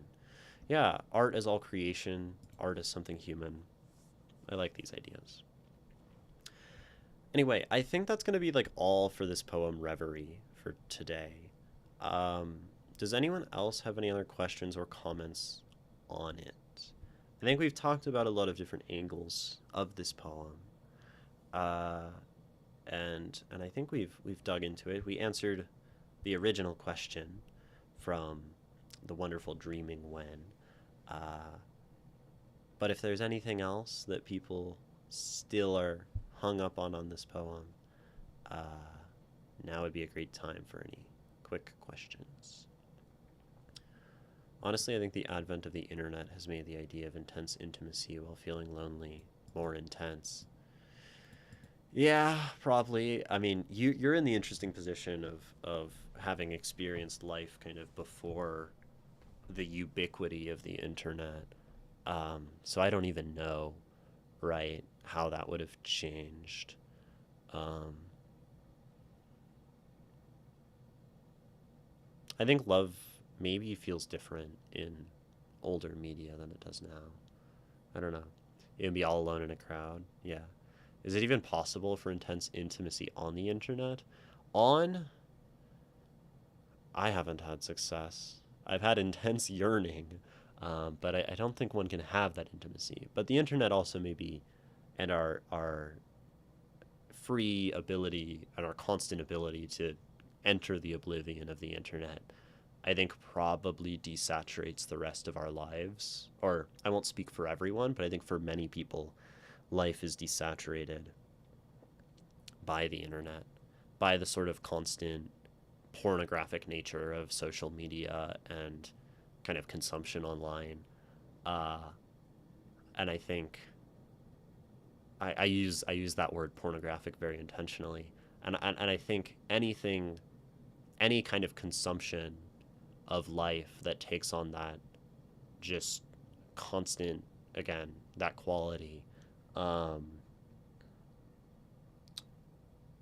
I think makes healthy relationships with the world less possible. True, I know what it was like in the 1900s.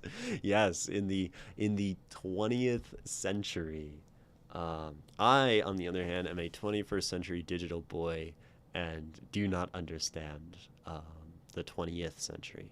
Did I say 21st century? Maybe I said 20th. I'm a 21st century digital boy, um, which is my plight. Anyway, here is a final reading of Reverie to cap off this analysis. Reverie by Dreaming When. Who are you? Who aches in me? I was gonna read it and then I'm like, wait, this is kind of cool. Can we remove the coloring? Uh, we can copy this for the final read. I kind of like that. Maybe I should do that more, right? Kind of, right? Oh, it copied the whole. Well, that didn't work. I can take the eraser to it though and get rid of most of it at least. That should be enough. I like that idea for the final read of the poem to not view it with any of the sort of analysis. That's kind of interesting. Haven't done that before. A Forever, yeah. 21st Century Digital Boy, love that song. Yeah, it's a good song. Okay, yeah. I was gonna say though that like This comma does a lot of work in the opening line. Who are you? Who aches in me like the night? Right? Or who are you? Who aches in me like the night? It provides like kind of a double reading there, which is cool. Anyway, reverie. Who are you? Who aches in me like the night? You tempt me to surrender into my own unfolding. I lie, here I lie, so timid before you that I possess nothing. Could you please kiss me at my secret, the mole above my breast?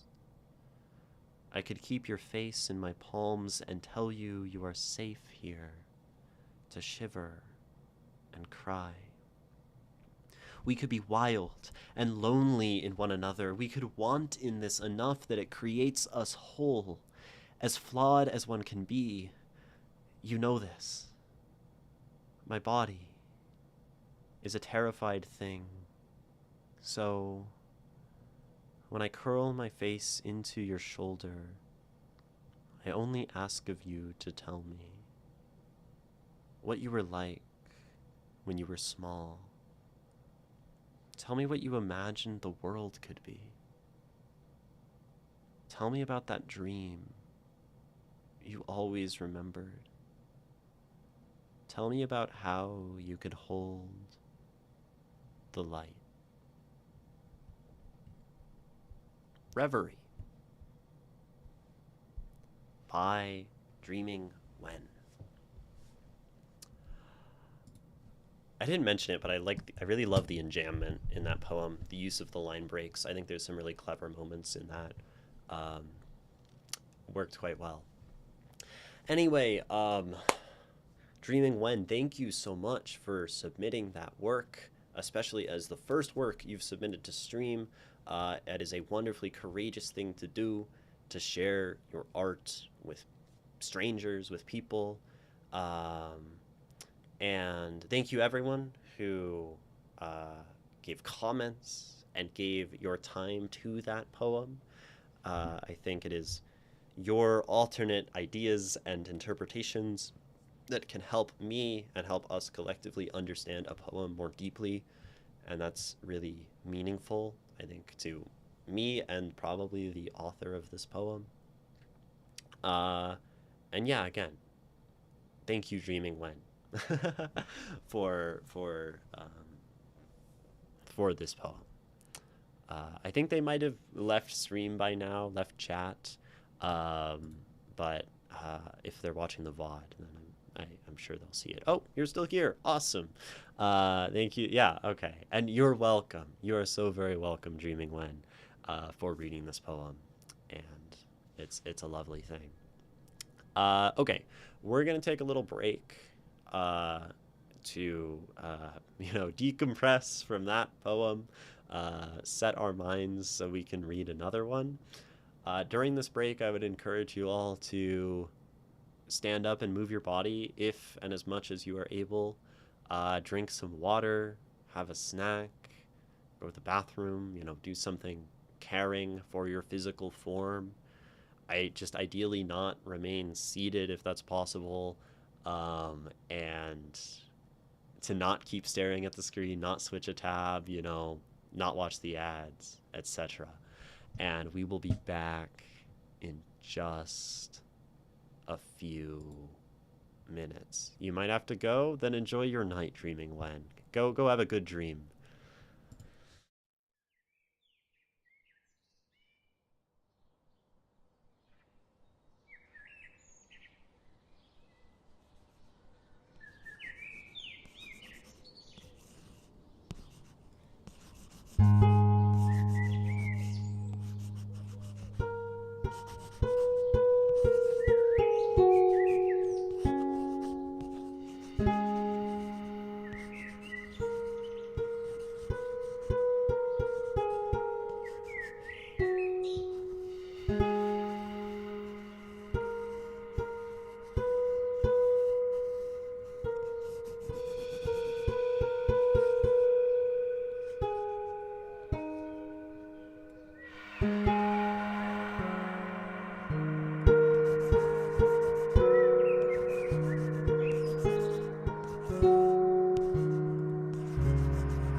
Hello. Welcome back. It is me, Imogen. We are still streaming. We are still talking about writing, poetry, um, philosophy, big thoughts, and dreaming, and possibilities of such things. I don't know. And welcome back, everyone. I hope you had a lovely little break from staring at your computer or phone or whatever screen, um, so you could become slightly less 21st century and digital for at least 180 seconds. You got some delicious water. I am glad. I'm glad. You're back from YouTube chat. It was a scary place, Wombat. Yeah, a little quieter over there, right? Less people in the YouTube chat. Classics are Ace. Welcome. Hello. Good to have you. You spent the break practicing your yearning. That's an excellently poetic thing to do. What does the practice of practicing yearning look like, Nikki? I mean, maybe that's a poem in of itself. Maybe. Floral Foxes, you had sent some big messages. I am thinking about writing a poem around the idea of forming a close bond, only for it to come to a standstill when you realize their political views vastly differ from yours in an aching way. The conflict, the notion of ideological blindness. My sister had um, was like going out with a guy, and then the question came up of like, which came first, the chicken or the egg, you know? And the guy she was going out with said, well, it depends on if you believe in evolution or not. To which he then revealed that he didn't believe in evolution, and my sister got out of there so very quickly.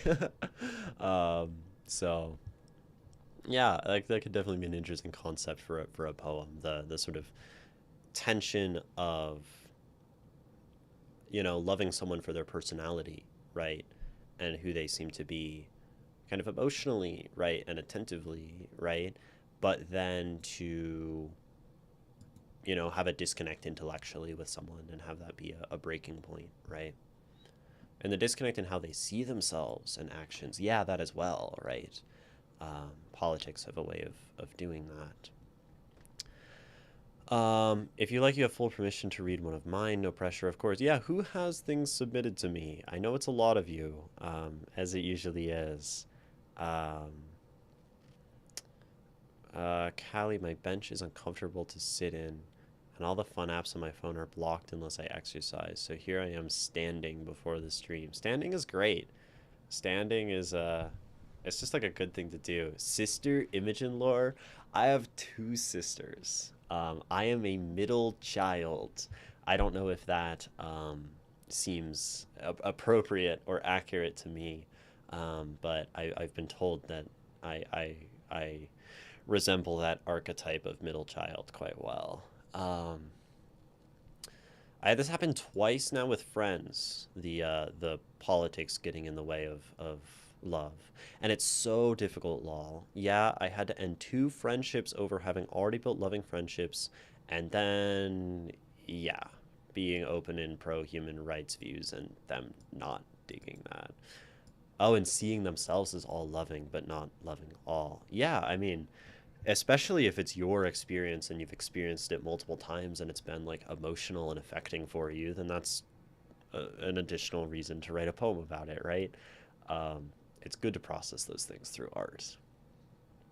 You are reading some of your old love poetry. That's a good practice in yearning.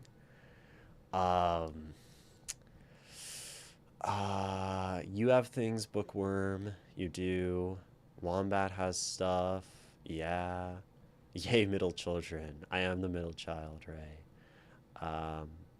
Probably the youngest sibling. Probably?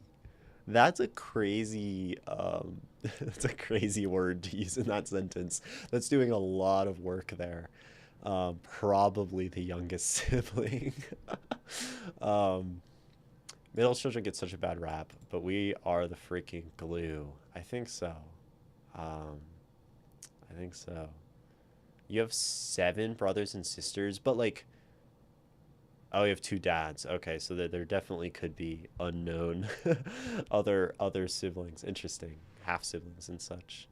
For it's just not a sprint and marathon, I have an actual question for once. Do I get points for that? I mean, you do. Um, I've always thought you were the youngest sibling for some reason. Well, now you know. Any other random trivia people want to know about me?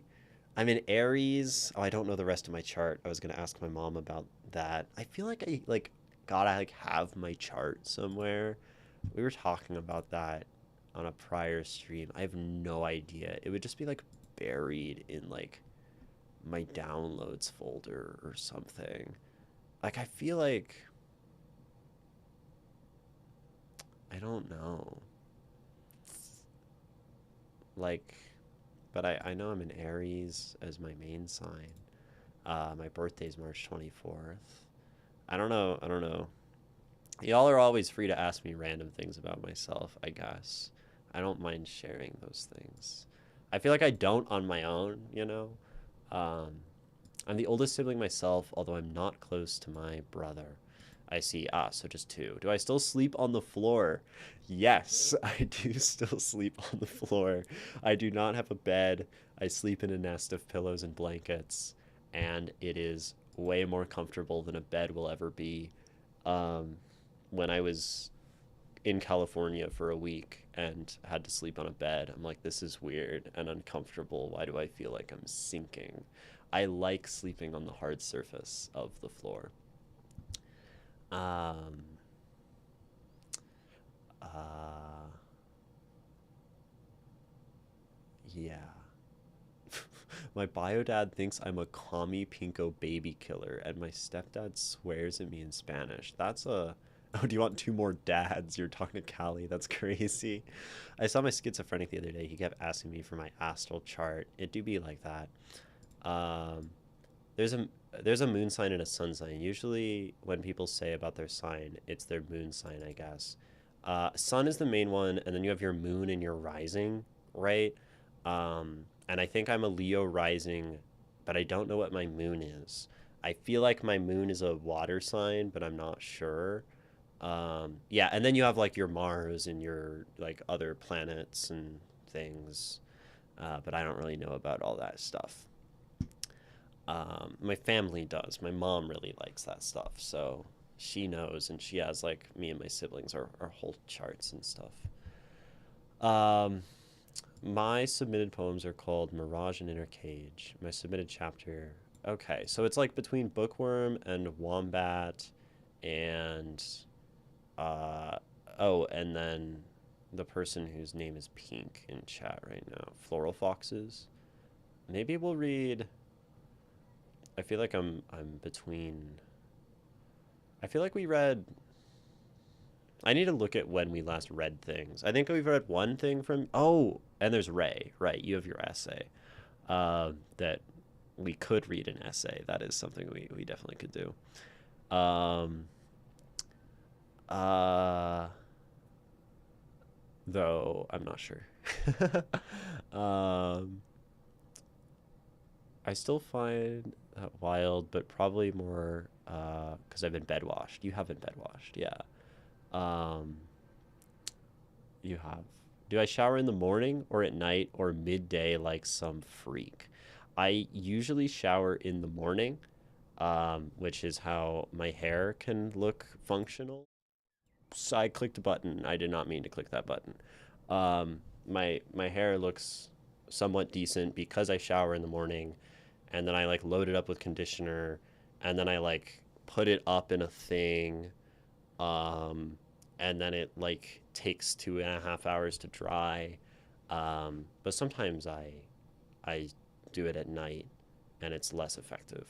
But sometimes like I'll like exercise at night, and then I need to shower. Like if I go for an evening run. Um, I read yours about underwater crystal transformation one last month. Okay. I think. Oh, can we read an essay, please? I think I'm leaning toward Ray. We haven't read Ray in like multiple months. Ray is very, very patient when he submits, because I usually read poetry, and don't usually read essays. even less than I read prose, even though like they're all fine to submit. Um, but you want me to read The Sublime and the Mediocre, Ray? The Sublime and the Mediocre. We can read that. I'm going to take some screenshots of it so that I can write on it as usual. Okay, that one. Oh, it doesn't quite fit in 2 screenshots. That's tragic.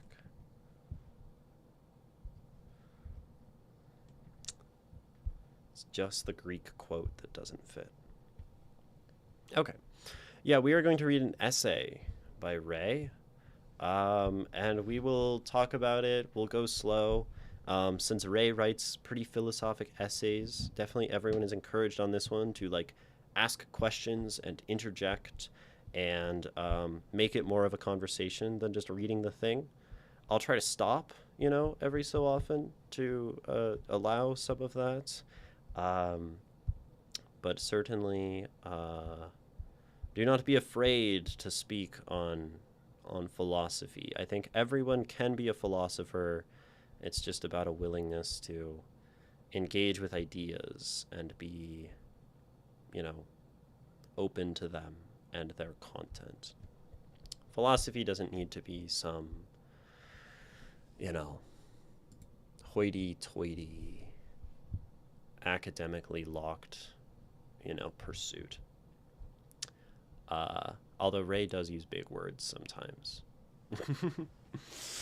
Okay. We are all philosophers, if we love knowledge. Otherwise, you're not a philosopher.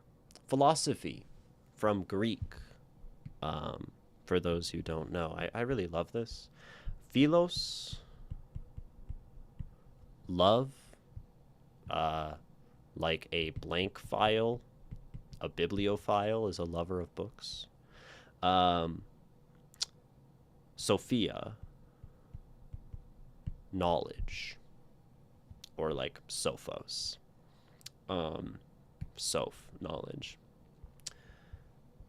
The love of knowledge is philosophy. Nothing more than that. Nothing less. A lot of my essays end up very ranty, so it'll be nice to see a peer's essay that's not a child. Yeah, Ray's essays, I mean, sometimes Ray's essays are rants about pop culture, but they are always at least pretty organized. Oh God, we're starting with a quote from Kant. The sublime and the mediocre, and we have an image of a book and a toilet. What work of art is this, Ray? I'm not familiar with that piece, if you'd be willing to enlighten us, and then people can also go look it up and see a better version that's not through my iPad screen. The sublime is that, by the mere possibility of being thought, demonstrates a faculty of the mind that surpasses every measure of the senses.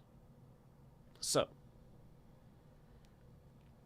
right, the sublime, that which by the mere possibility of being thought demonstrates a faculty of the mind that surpasses every measure of the senses. So something that is so big, so immense in the mind, that it cannot be sensed, right? It goes beyond our understanding. The sublime is a particular feeling that we can apply to things like staring out into the ocean or the immensity of the night sky, right? Pondering our place in the universe, thinking of God with a capital G or lowercase g, God, right? These things that are beyond us. That thing that makes us feel immensely small, humbled, and like in the presence of beauty. That's kind of the idea of the sublime. Oh God, I should find one of my childhood essays and read it for a good laugh. That would be fun. I still write stuff that sounds like a kid's first essay. It happens. And you go evil mode on this one. Okay. The sublime is that which, by the mere possibility of being thought, demonstrates a faculty of the mind that surpasses every measure of the senses. And now they cry? Now that artificial intelligence is taking away their commissions, easy applause, and crumbs of prestige, the sudden indignation of so many artists toward AI is, at the bottom, an outcry of the bourgeois whose wallet has been touched. Meanwhile, auctions continue to sell for millions any recycled Duchampian irony. That's Marcel Duchamp, I believe. Artist. Nobody says a word. The machinery of the market dictates what is and is not art. But all it takes is for a silicon machine to produce pretty images for the same people who have spent years delivering elegant mediocrity to proclaim themselves guardians of the sublime. Pathetic. Okay, we are coming out swinging. Swinging in this essay, right in the beginning. And now they cry. Now that artificial intelligence is taking away their commission's easy applause and crumbs of prestige.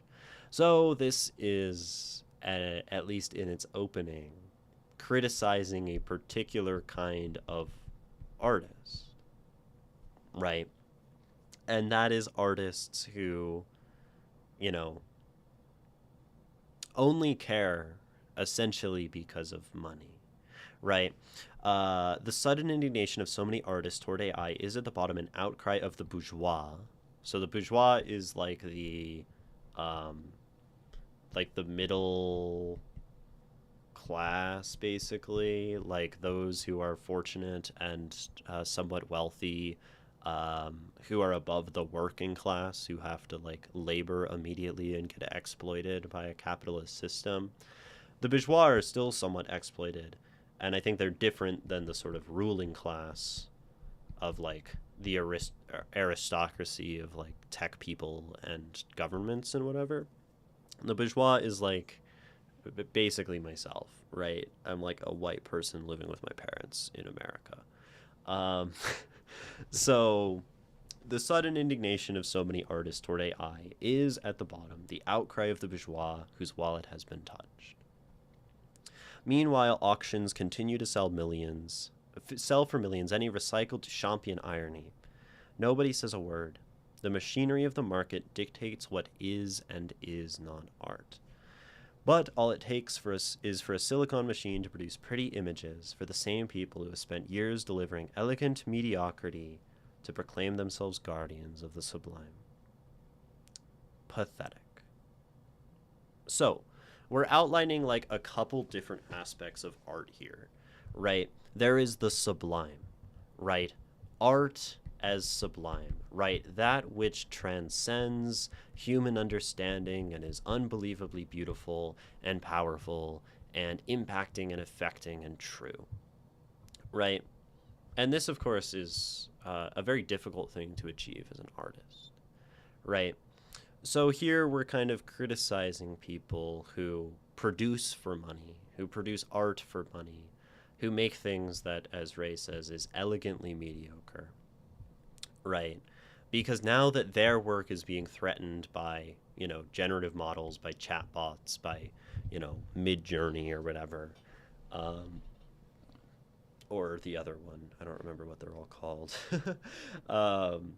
Now people take up arms, right, to say that like art is under threat, art is being attacked by AI, by technology, and we need to do something, right? Which is sort of like the idea of the bourgeois.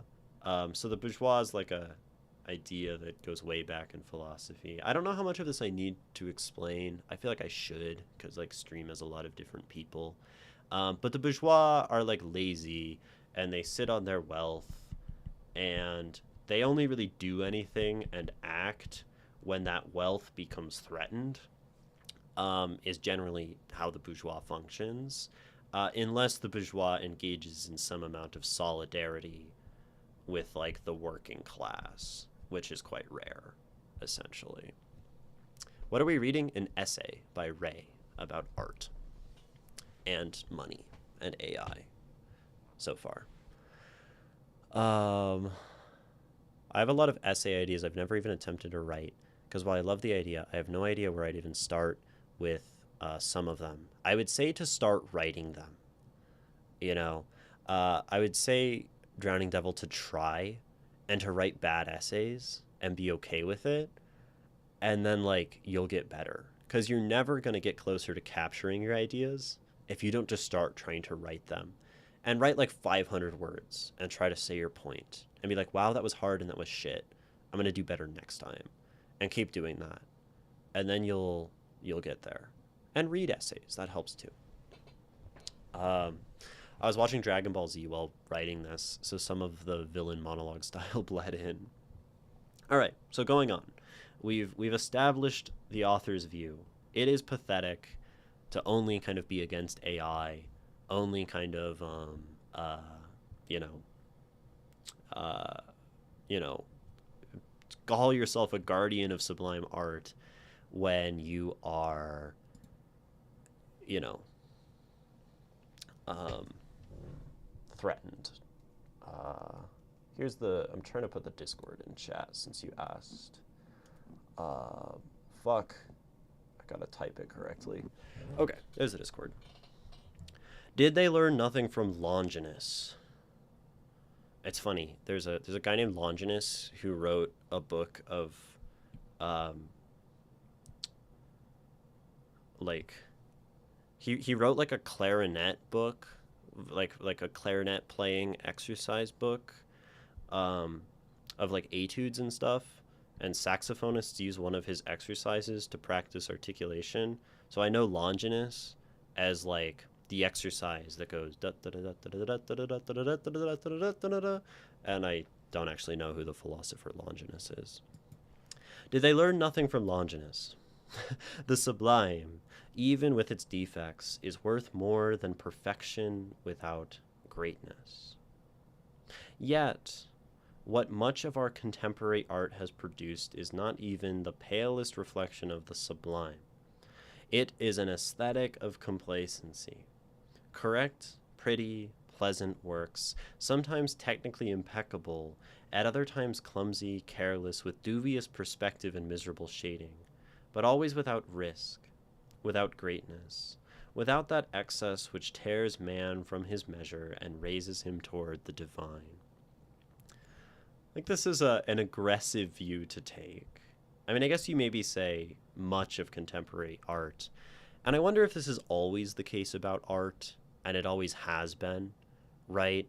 That it's very hard to achieve artistic, sublime, and true, like, greatness. And we just look at the past as having great art because that's the only stuff that sticks around, right? What goes on here, the Karma Agent? Yeah, chat sends me writing through my Discord server or through a Google form if you watch on YouTube. And I read it and I talk about it. Sometimes we read poems like this one that we read earlier. I talk about them in a reasonable amount of depth. Right now, we're reading an essay about art and capitalism that's more philosophic. I really wanted to be aggressive, kind of provoke the reader, and you certainly do, right? I think you place a lot of artists. You would place a lot of artists on the defensive here, right? um, you're like, I think a lot of people feel very, very virtuous, right, in their AI bad, art good, calling it out, this kind of thing. And I think it is generally good to be anti-AI in art. So I think this takes a really kind of unique perspective that I haven't seen. And I think I like your underlying idea. Um,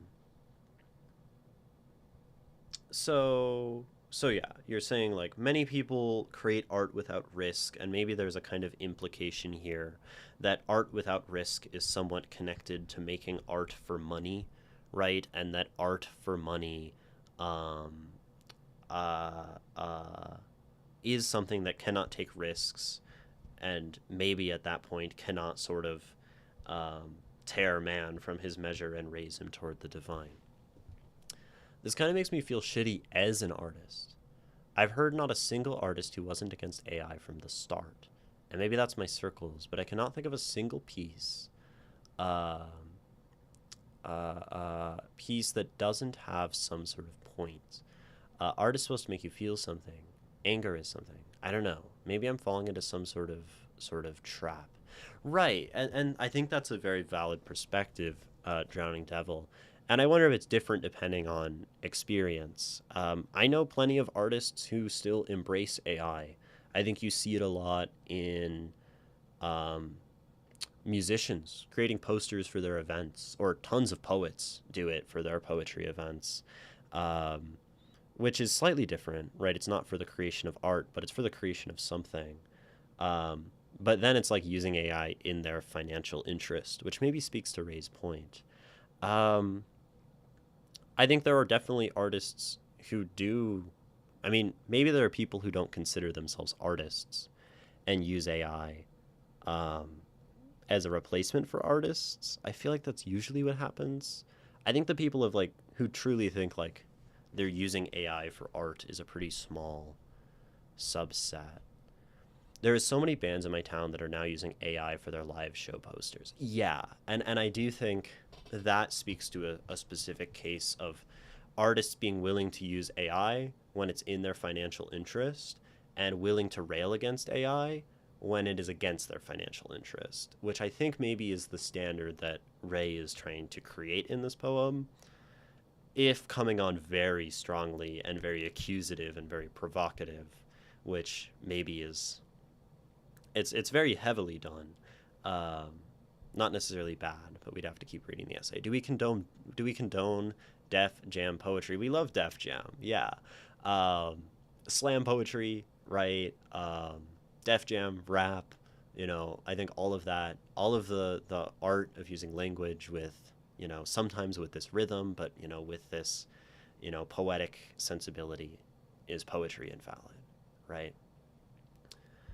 I think it speaks more to capitalism than it speaks to art. Maybe.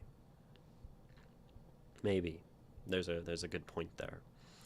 But then there are the artists who willingly engage in it, right?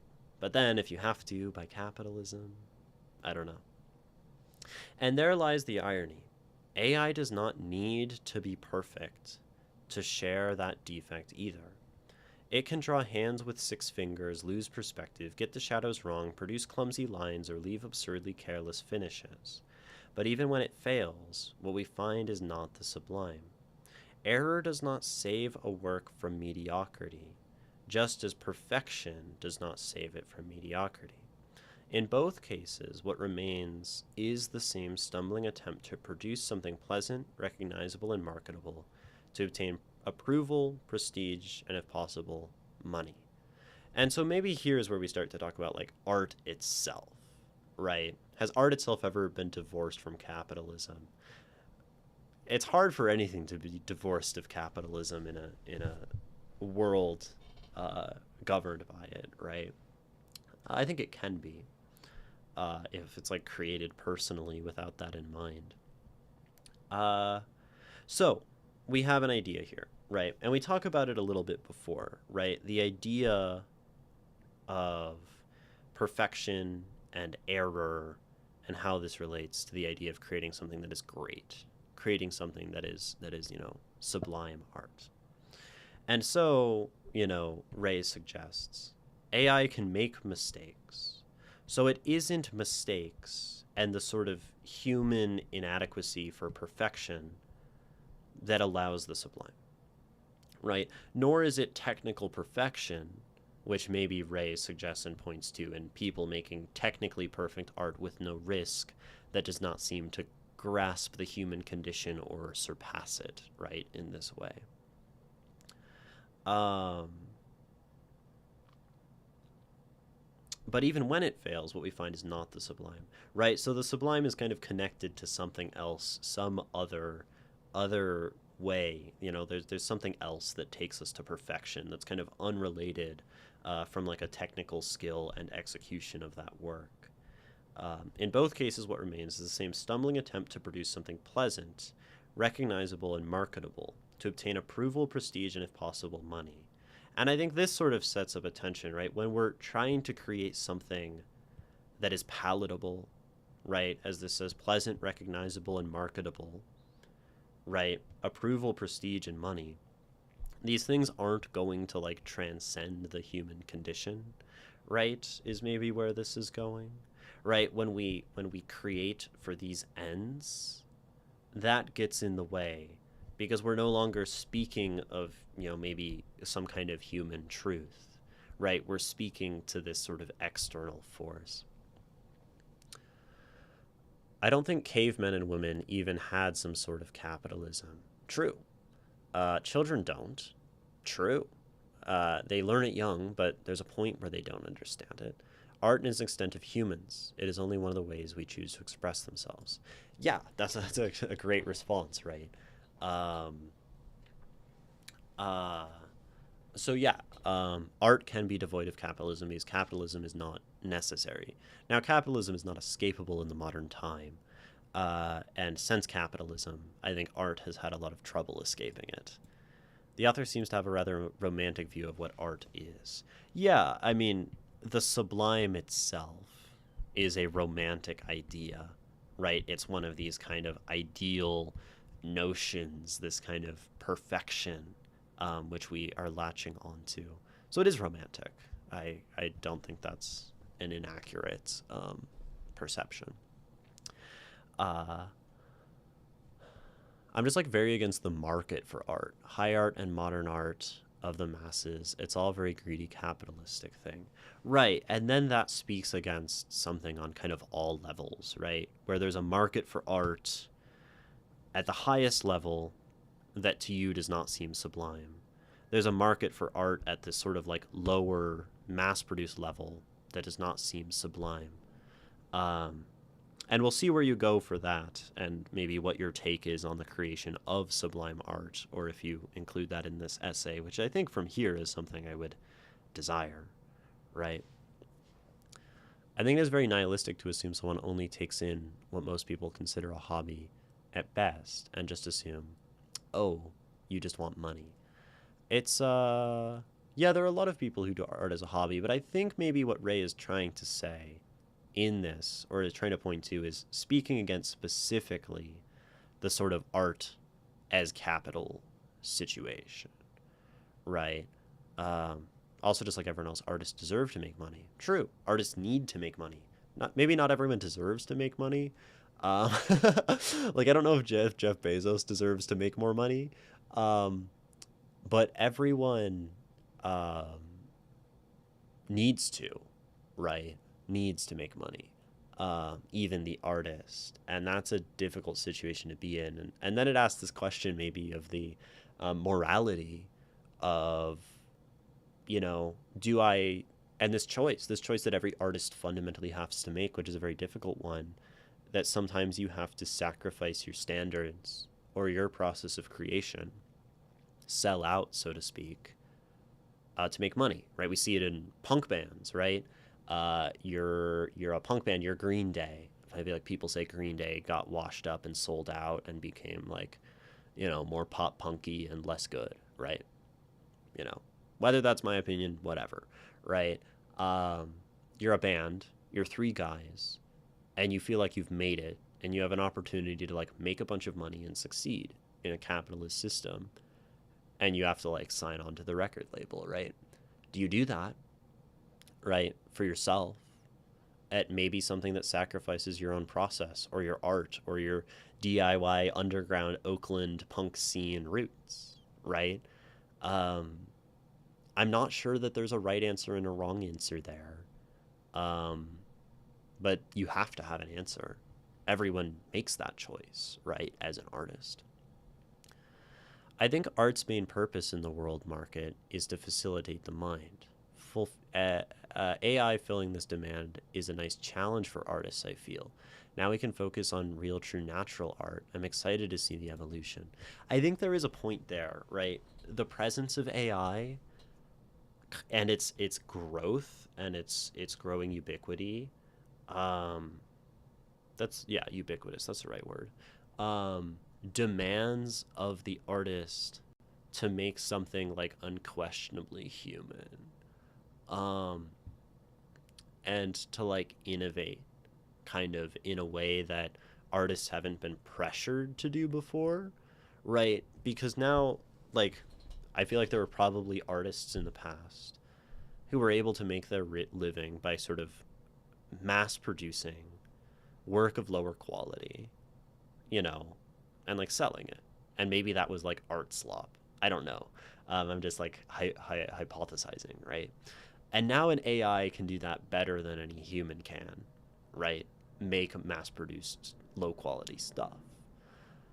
So now you have this question demanded of like, well, how do you transcend that, right? How do you engage with humanity in that way? I think I do agree with that kind of sentiment, karma agent. I think it's very interesting the position that AI puts artists in, right? If we just accept the fact that AI is here and it's not really going to go away because the forces of capitalism are as they are, it has some powerful implications, right, on the artist and their process.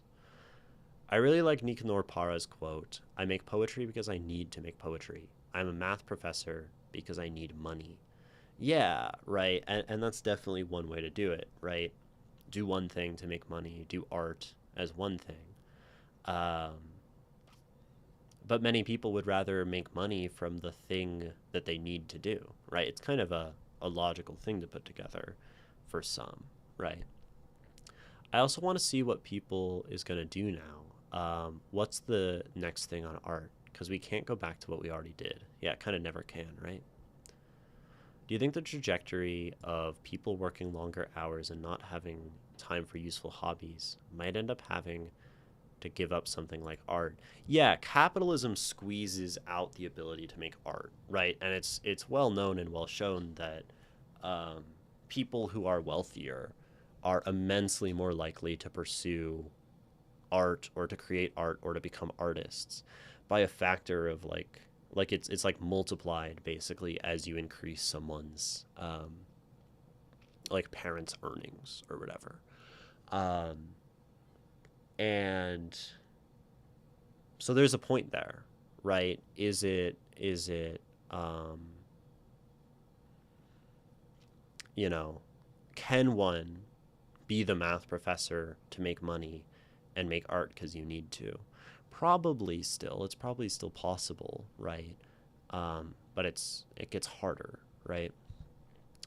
Especially with the assault on people's attention uh, and the capitalization of our time in social media, right? I think society is a victim to those forces, and that is something that is basically preying upon people's ability to make good use of their free time instead to have it become commodified and just feed into, advertising and capital. On reading half the essay, it seems to exalt the non capitalist aspect of art and its sublimity, and ignores the fact that art, as we know, has almost always been commission based. Art created for themselves are exceedingly rare, and if the creator is affluent, and almost if the creator is affluent enough to not care. Yeah, I mean, we look at Van Gogh, and he struggled, right? And he would paint things and then he would sell them so he could eat, right? He was pretty, poor, but he made art and then he made money off of it, right? And I think Van Gogh is one of those artists that many people hail as sublime. Uh, I've never looked at his work like in a gallery, so I can't really speak to whether it is. um, right, in the Renaissance, right, you had these great masters who were basically, you know, commissioned or they had patrons, right? So they were given money to create. That's nothing if not like a capitalistic exchange. They're not creating for themselves, right? So, um, Yeah. Um, so that's a good point. That's very important. The average person slash artist isn't affluent. Yeah, the average person is not affluent, and thus the average artist probably isn't as well. Um, Also completely ignores the existence of a personal sketchbook. Yeah, but also I think the essay. It's interesting because there's a lot of aspects to this. Maybe we should keep reading some of the essay to come back to it. Um, so, in both cases, what remains is the same stumbling attempt to produce something pleasant, recognizable, and marketable, to obtain approval, prestige, and if possible, money. And I think we can at least agree that there are people who create art in this way, right? Um, we can look at the past, we can look at the present. There are people who make art for money, right? We can agree upon that. And now they cry. They rend their garments and declare that AI kills art. Longinus had already warned that correctness can avoid reproach without winning admiration. So this essay really, right, is looking to the artists who make art for money, now crying against art being killed by AI. And I think that that's like creating kind of a logical thread, which is important to look at. That if you make money for art, if you make art for money, you are not justified, right? I think this argues you are not justified, right, in saying, in basically being anti-AI. It is sort of like what's going on, right? And now they cry, they rend their garments and declare that AI kills art. Because I think the logical argument of the essay, right, is that a person who makes art for money is not doing anything to keep art alive, right? They are in their own way killing art, I think is kind of the argument of the essay, right? If you are killing art, if we accept, if we accept the point, which I don't think we have to, that making art for money kills art, right? Then I think it's kind of reasonable, right, to say that, why are you outcrying that this other thing is killing art? Okay, I got capital Y-E-S, yes. Glad I'm kind of following the essay. Now, we've now we have the question, right? Does making art for money kill art? Which I think is what we've been discussing in chat, and it's a very useful, interesting discussion to have, right? Because I think we have examples in history of making art for money that, doesn't kill art. But maybe then what Ray is saying is not purely the act of making art for money, but sort of being, like, another way to read this, of what we've read so far, is being sort of complicit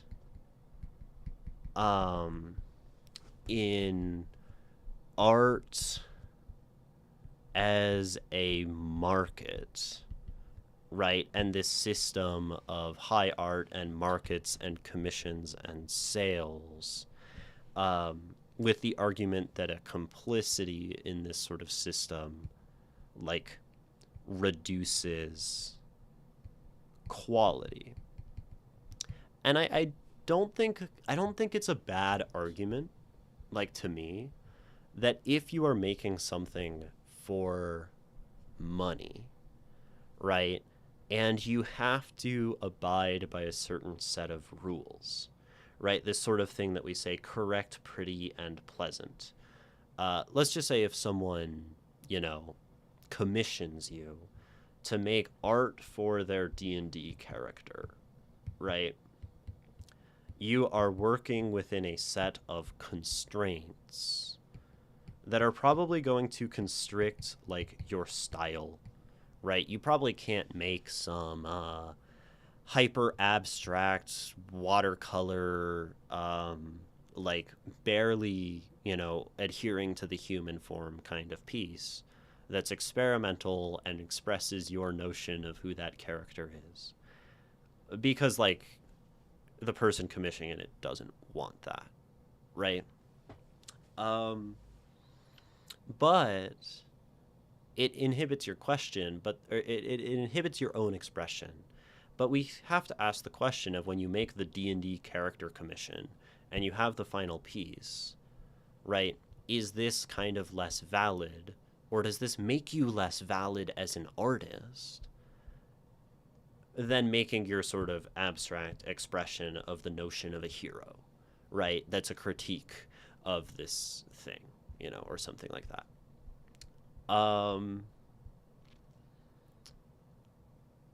I think that's kind of the question that one has to argue one side or the other, or find some other compromise or other perspective, to kind of decide whether this thread of logic is, sound or kind of functional. Oh boy, this can only go down the rabbit hole of what the definition of art even is. I think we can keep ourselves from the rabbit hole of what is art. Although, when we start to say some things are valid and some things are invalid, it does start to look like some things count and some things don't. But I don't think we necessarily have to take that jump. We're saying, like, some things have the potential to be like great, sublime kind of art, and then it's like a striation of quality or like potential of quality, rather than a striation of is it good or is it art or not, right? So I think the argument here is more, that we have levels, right? And we have, like, the uncapitalist art that's maybe at the top is what the essay argues. And I'm trying to keep using that word, what the essay argues, capitalist, because I think that's important since we're looking at a work, right? And then we have, like, the most capitalist art. So we have, like, the slop at the bottom, right? And so as we get, this is basically an increase in capitalism as we go down, right? And I think then this is trying to draw a connection that this is, like, by looking at slop, this is probably never going to be sublime, right? And then this maybe is more likely to be sublime, right? And then we have, like, art slop here, and then we have, like, market art here, right? As we get, like, less capitalistic, and, like, then these things get closer to, like, an uninhibited pursuit. Maybe it's an okay argument. Like, I see the logic, right? We can see the logic. But I also think I think it's important to say this essay does not say, right, that uncapitalist art will be sublime necessarily, right? Or that maybe this is impossible. I mean, it uses strong words, which maybe makes us feel like it's saying that, and, maybe that kind of detracts. But the strong words get us to have a reaction and get us to start talking. And I think that's where, like, the inflammatory, loud, accusatory essay can be a very useful tool, for the writer, right? Because it gets us, like, asking these questions when it accuses us of something. I'm not saying what is or isn't art, but what sublime is. Yeah. That question of what can get closer. Maybe you shouldn't have written this like a villain monologue, but it's fun this way, right? And it makes us react. David Lynch is a good example of discovering one's art and rationalizing it. I I don't think I've seen any David Lynch. I've heard so many good things about David Lynch. Are Banksy's works capitalistic? Uh, to Banksy, right? Banksy, at least his graffiti art, right? If you're graffitiing something and leaving it somewhere, it's kind of necessarily not, right? Because you can't profit off of it as Banksy. Um, I don't know entirely about like if Banksy sells prints, right? A print of whatever piece or something like that. Um, and I think even like the Banksy like art shredding stunt. I don't know if Banksy was the one selling that piece or if someone else was selling that piece. I just dropped something. Um, the end of my Apple Pencil because it unscrews, which I hate because then I drop it on the floor. Um, I don't know enough about Banksy though to say definitively whether his works are capitalistic. I would say that graffiti on its own probably is pretty anti-capitalism because it also like lowers like the property value of something. But then it's interesting with Banksy because it's like very valuable because it's Banksy. So capitalism engages with Banksy's art, no doubt, because capitalism engages with everything and tries to extract value from everything it can touch, right? No, Banksy's works are not capitalistic to my knowledge. At least he makes no money off of his art because no one would know who to even pay. Right. Also, graffiti art is known to literally ruin business. So, if anything, it's anti-capitalistic. Yeah, I think those are good points, Drowning Devil. Um, just try to toss a couple of examples out there to see if the author's critique is justified. Right. And then there's a question of like, do we think Banksy is sublime? Like, there's a whole other issue in this poem of like how we get about deciding which work is sublime. Um, and that's really tricky because like at the end of the day, the perception of art is relative. Um, and something that is sublime for one person is not for another. I think our best indications of what is sublime. Do we agree that art is subjective? Yes. It's subjective objectivity, the objectivity of oneself. There's no universal objective nature to art, um, but uh, um, so I think we generally, um, I think we generally could define something as sublime as something that has persisted is one of the best indications we have for sublime art. That which has like been preserved and managed to stay. Like the Odyssey, I don't think the Odyssey lives as long as it does without being a great work of art. Because at some point along the way, if enough people don't care about something, they don't carry it into the future, right? But if we look at great art of old and sublime art of old, we have examples of things that maybe seem to be more sublime than other art by their continued acceptance, right?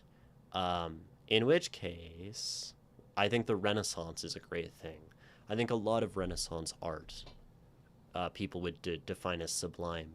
Michelangelo, the Sistine Chapel, that's a pretty fucking sublime work of art. Da Vinci, right? Now,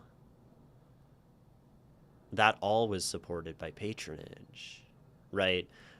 That was all supported by make this work for the papacy in many cases, or make this work for the Medici family. Um, so I think that definitely weakens Ray's argument in this essay, maybe. Um, can I link a vid of Leonardo da Vinci's Salvator Mundi selling on auction for 400 million? Sure, you can link it. Um, that's 2 Playboy mansions for old ass paint on a canvas. Yeah, you can link it. I don't think I'll watch it on stream because sometimes that crashes my computer.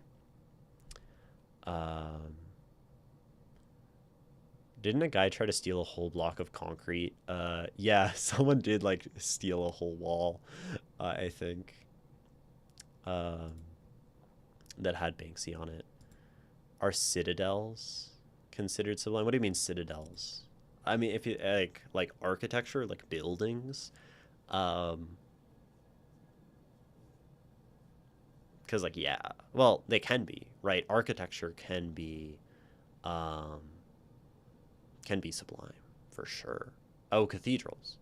To some people, probably. I'd imagine some people walking into a great cathedral and being overwhelmed by the beauty around them. And that was kind of the idea of cathedrals in Europe, right? For a lot, was to evoke the glory of God, right? And God is, I think, a necessarily kind of sublime idea.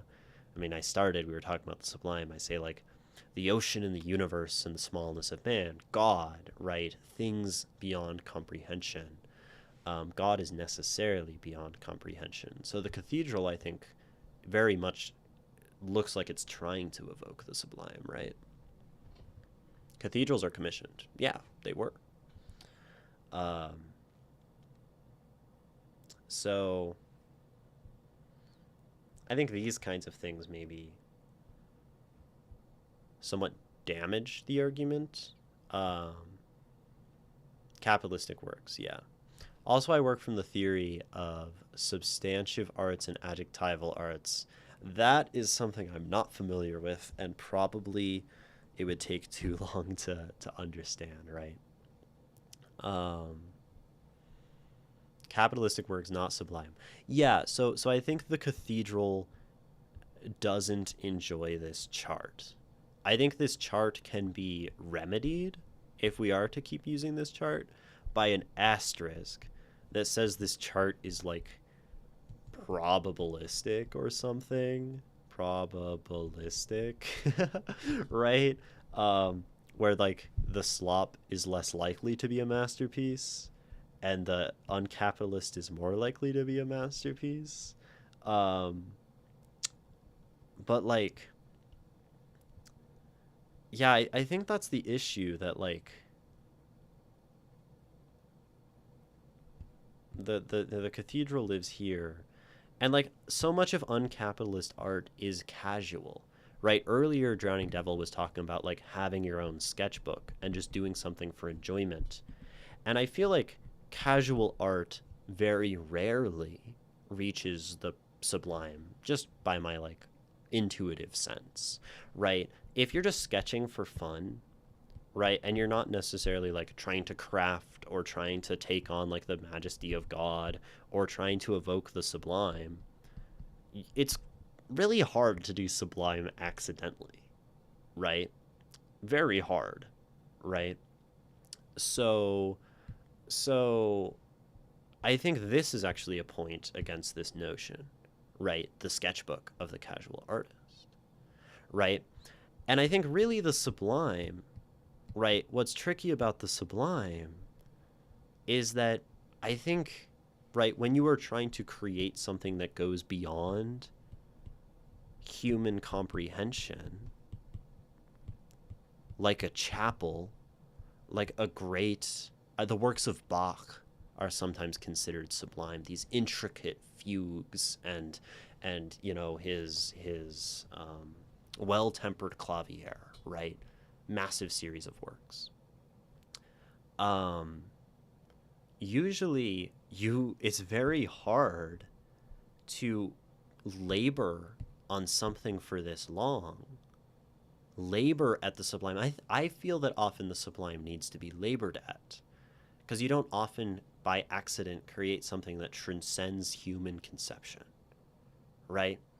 And so for a lot of sublime, there's almost an idea of like necessity of labor, right?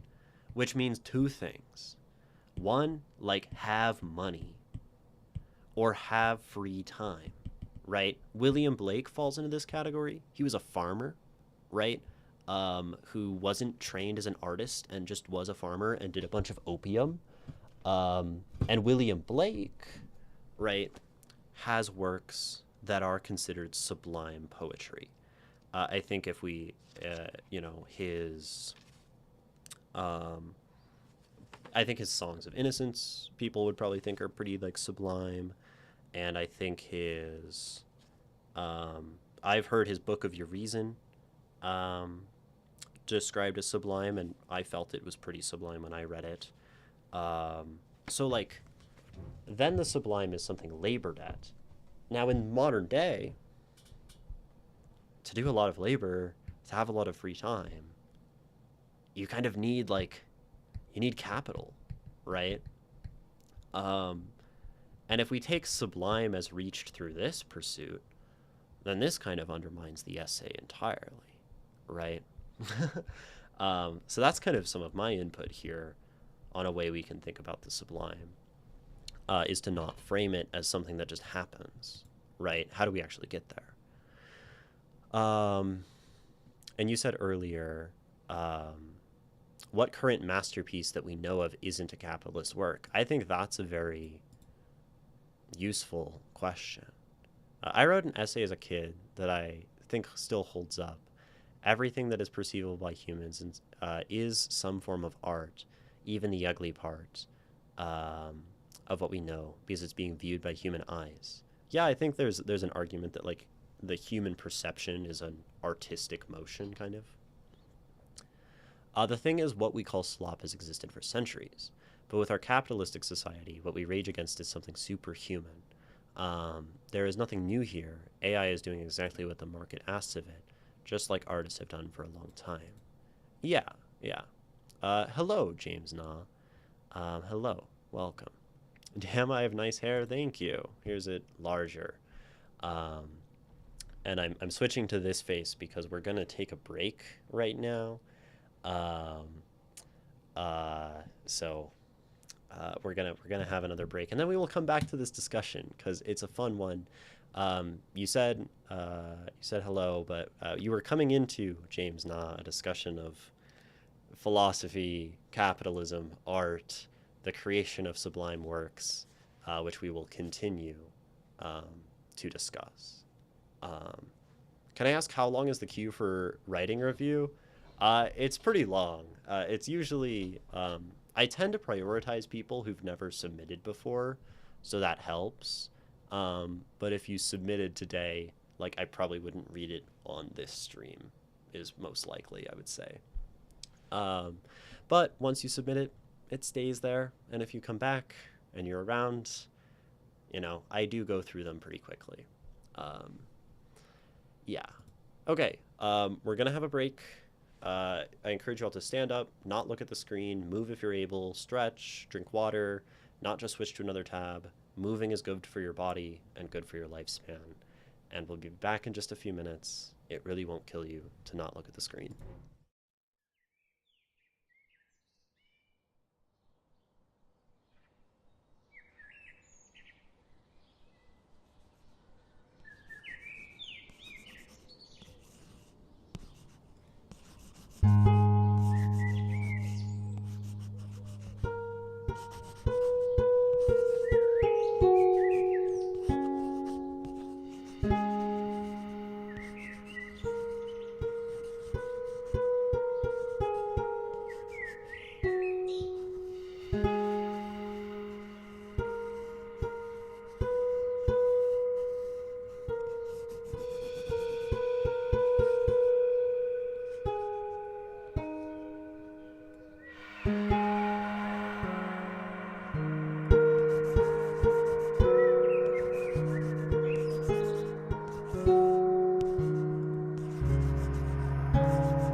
Hello. I see a message. Where can you read the essay? You can read it on screen when I put it back on screen, of course. You can also read it in the Discord, which is this. There is a link for you to join. That's also where you can submit your writing to stream. Welcome back. It's me, Imogen, and we are still streaming. Lots of messages. Okay, so for those coming in or who are coming back, as a recap, we are talking about an essay, a short essay by Ray, which is about capitalism and whether capitalism kind of inhibits our ability to create art that we would consider sublime. Sublime as art that, kind of transcends the human capacity for understanding, capitalism as making art for money and such. And the argument is sort of that if art, or that like art that is made for the market is not going to be sublime. I would argue that capitalism allows art to thrive, and maybe that's true. So I think there's something important here in the essay that Ray talks about, right? He talks about artists who, right, create pretty images for money, right? Delivering elegant mediocrity to proclaim themselves guardians of the sublime. The pleasant, the recognizable, the marketable. And I think one way we could read this essay that maybe comes back to the idea I said earlier, right? I talked about the sublime, and I think this is an interesting question. How can we ever create art that is sublime at all, right? And I think the answer personally is to pursue the creation of something that is sublime, right? If we pursue the sublime, we are more likely to create the sublime, right? And if we don't pursue the sublime, we're kind of like never gonna get to the sublime, probably. And maybe it's the fact that if we are creating art for money, it is more likely that we are creating art that isn't pursuing the sublime. Because we are creating art that is like looking to fulfill some need from a buyer, right? Rather than pursue this higher ideal. And then I think that explains to me why slop is pretty much never sublime, right? But it doesn't necessitate that uncapitalist art will become sublime, because either way, it's fundamentally unrelated to the presence or unpresence of money. To me, the creation of the sublime seems to be related more to the presence or not presence of a desire to create sublime art.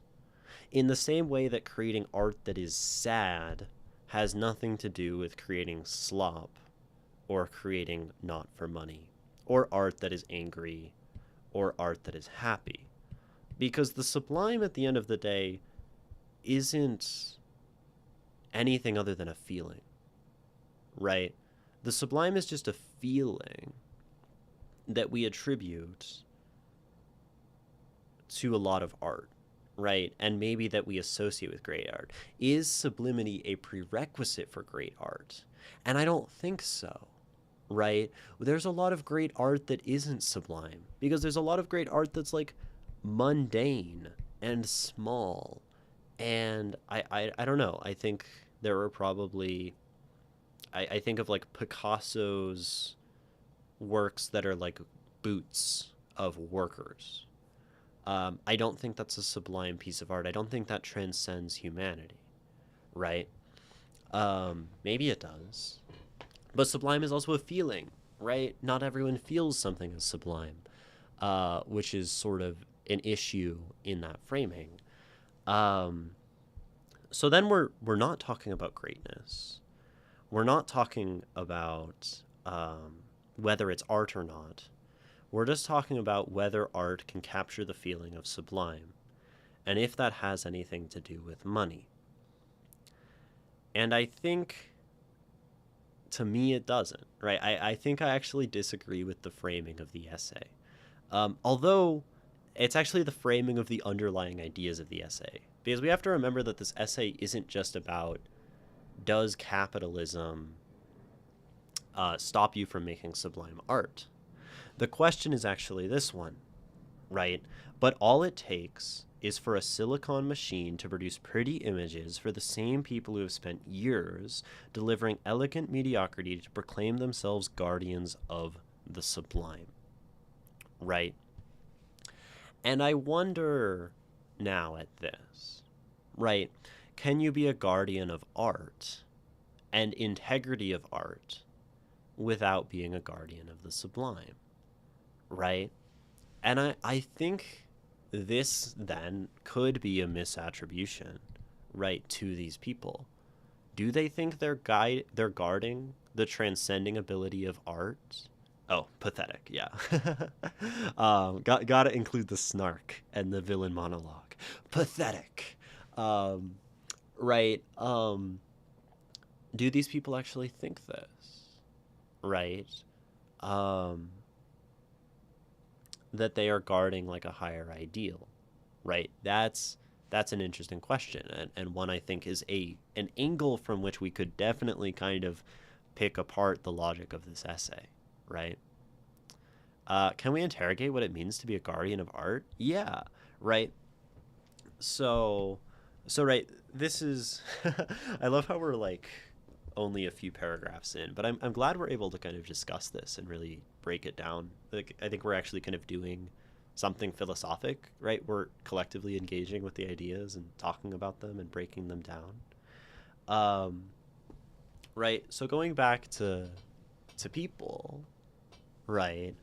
Um, I think it's very clear to me societally that there are a lot of people who are anti AI, right?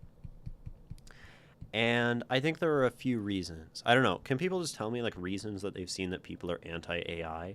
I think a big one, right, is that it takes away jobs from artists, right? Which is something that this essay is kind of calling out, this sentiment, right? And then there are people who say that it's like an environmental thing, right? It's like unethical to use AI. Environment is the biggest I've seen, right? Um, and then I think there are people who don't like AI art probably just because they think it looks bad. Um, that seems like a reason that people are against it. John Searle's Chinese Room is a good reason. Environmental damage is the best ethical reason.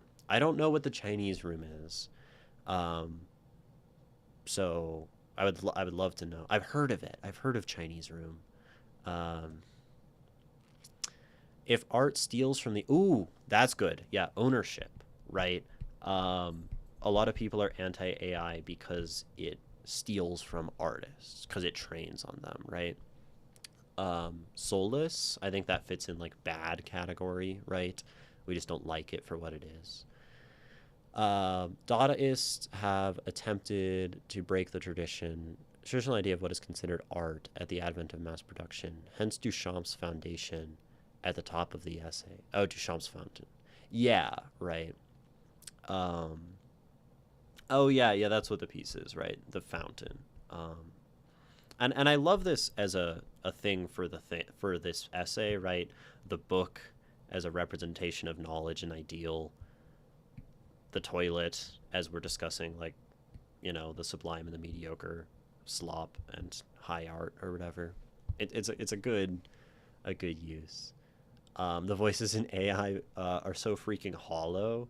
Yeah, okay. Um, and that even has that like uncanny valley, like it's almost unpleasant to see it. I think AI is kind of like sickening to look at sometimes.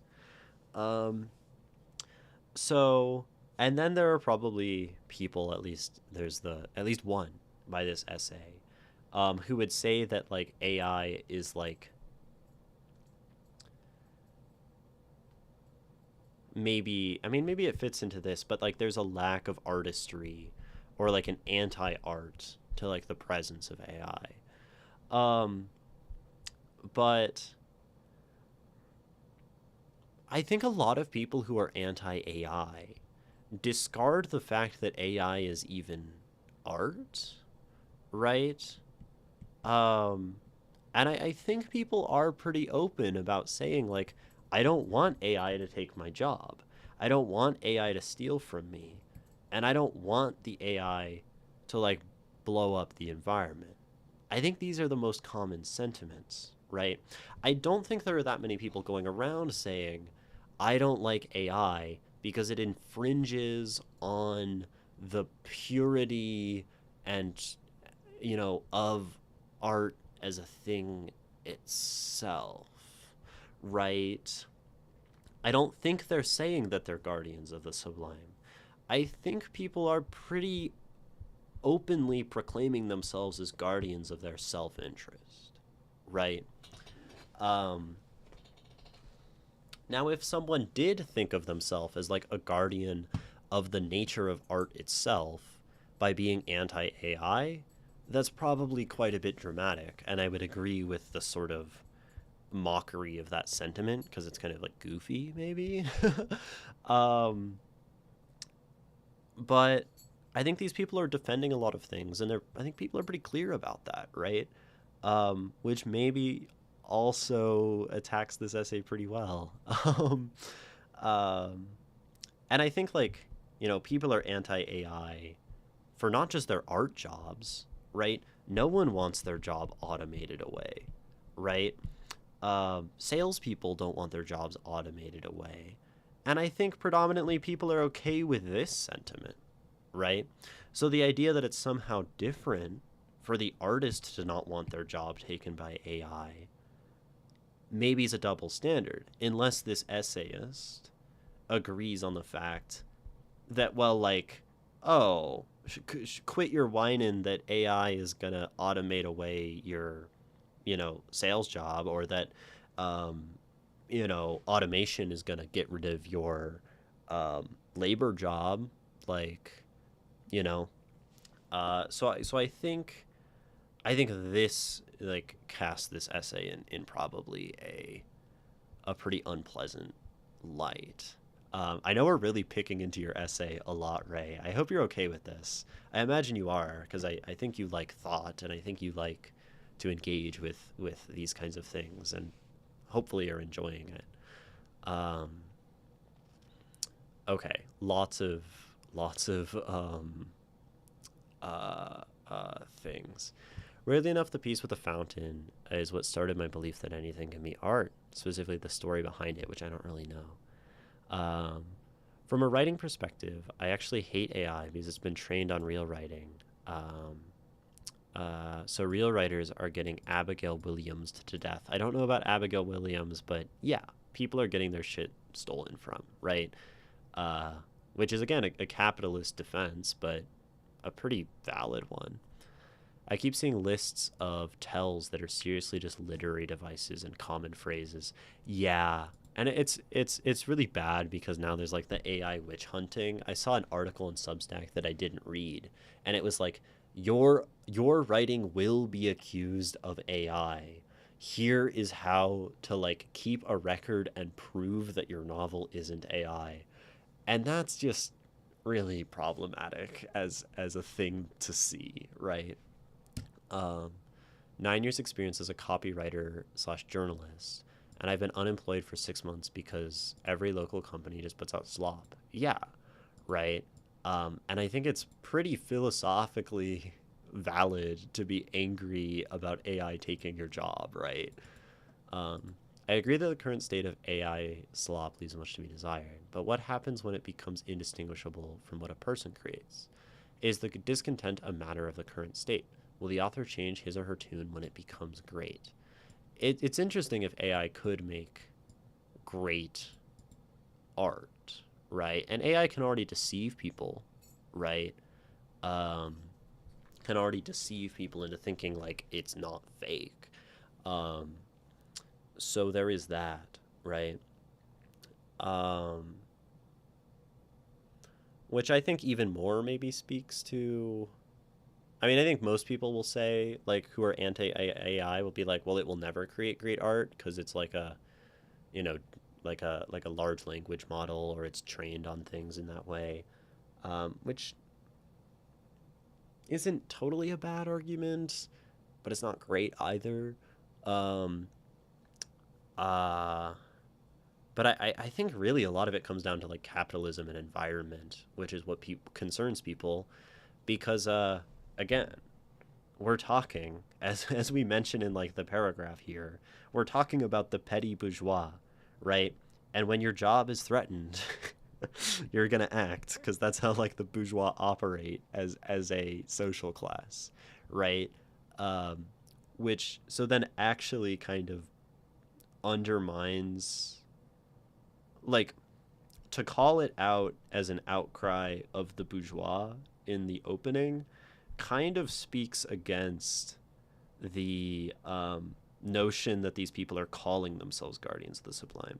And maybe if they are, then this is a good contradiction to look at. Like, why are you calling yourself something high and mighty when you care about your money, right? Um, but I'm not sure many people are doing that. uh, Although, to claim you care about artists and community and paying artists and supporting artists and then using AI is a pretty bad look. So there's that. I think it's because AI is literally the most fucking capitalist shit out there, because it's purely made to make a profit at the expense of everything else. I think that's capitalism, the pure goal of extracting value. Um, and it's just a product of AI. I think like the AI people have some delusional idea though that like AI is going to take them to like a techno singularity where they can like wipe out most of the world population and like all of that stuff. Um, which is still sort of a freako capitalist dark enlightenment philosophy, but um, I think we can agree it's pretty bad. I honestly wouldn't be against automation if it was balanced with social programs, right? Yeah. Fully automated space. What's the. There's like. Yeah. You know, whatever that phrase is. Um, as someone who writes in my head, having to prove my process is impossible, right? Yeah. Wouldn't mind AI taking my job if it could at least do it decently, but it simply can't. Yeah, I mean, like when journalism, right? You said you're a journalist. Journalism is so tied to ethics, right? And like doing this right thing and telling a story that needs to be told, and representing people, and um, AI doesn't have like that ethical impulse, right? That humans have. Uh, Nor, and then at that point it's just a tool by like a smaller number of people to control a narrative, because the less people it takes to create news, to create narratives, right? Uh uh um the more power it gives them to, control that. I hate the term dark enlightenment has been co-opted. I think Nick Land's early stuff before becoming a phrenologist is fascinating.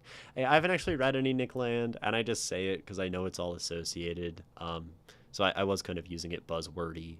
Um, yeah, but I think you probably have a point there. I imagine Nick Land as some like psycho freak, that the psycho freak philosopher that like Peter Thiel is using to justify like his like techno babble. And that's probably not true, right? Not entirely, at least. Pottery used to be made by hand, but these days factory mass produced ones are indistinguishable, um, and just as good, if not better, and cheaper. Yeah, you've got a point.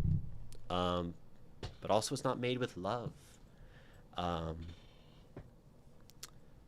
I think, and people will still seek out things that are hand produced and handmade, right? I know that because whenever my family visits San Francisco, we go to one specific store for ceramic goods like mugs and plates and things to buy very specific mugs imported from Italy. um, because my parents like them and care about them, right? And those aren't made by a machine and maybe even can't be.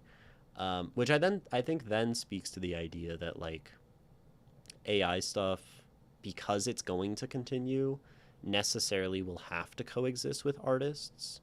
And I think if you're an artist, it might be in your own best interest to learn how to coexist with the presence of AI, because I think it's very unlikely that your actions or even societal collective action will stop AI. Maybe that's a little nihilistic of me. Like, people have been able to stop the construction of data centers, but like it's so far along, right? Um, yeah. People just want a cup they can drink out of. Not always, right? Um, Being against AI but not against the art market is contradictory. AI is the most complete form of the market. We created the conditions for AI to proliferate so much. So you're against both. I see. Um, and the art market. Yeah, I guess like the tricky thing is like there's a distinction in this essay that has to be made between art market, right? And like art for money, which I think are different things.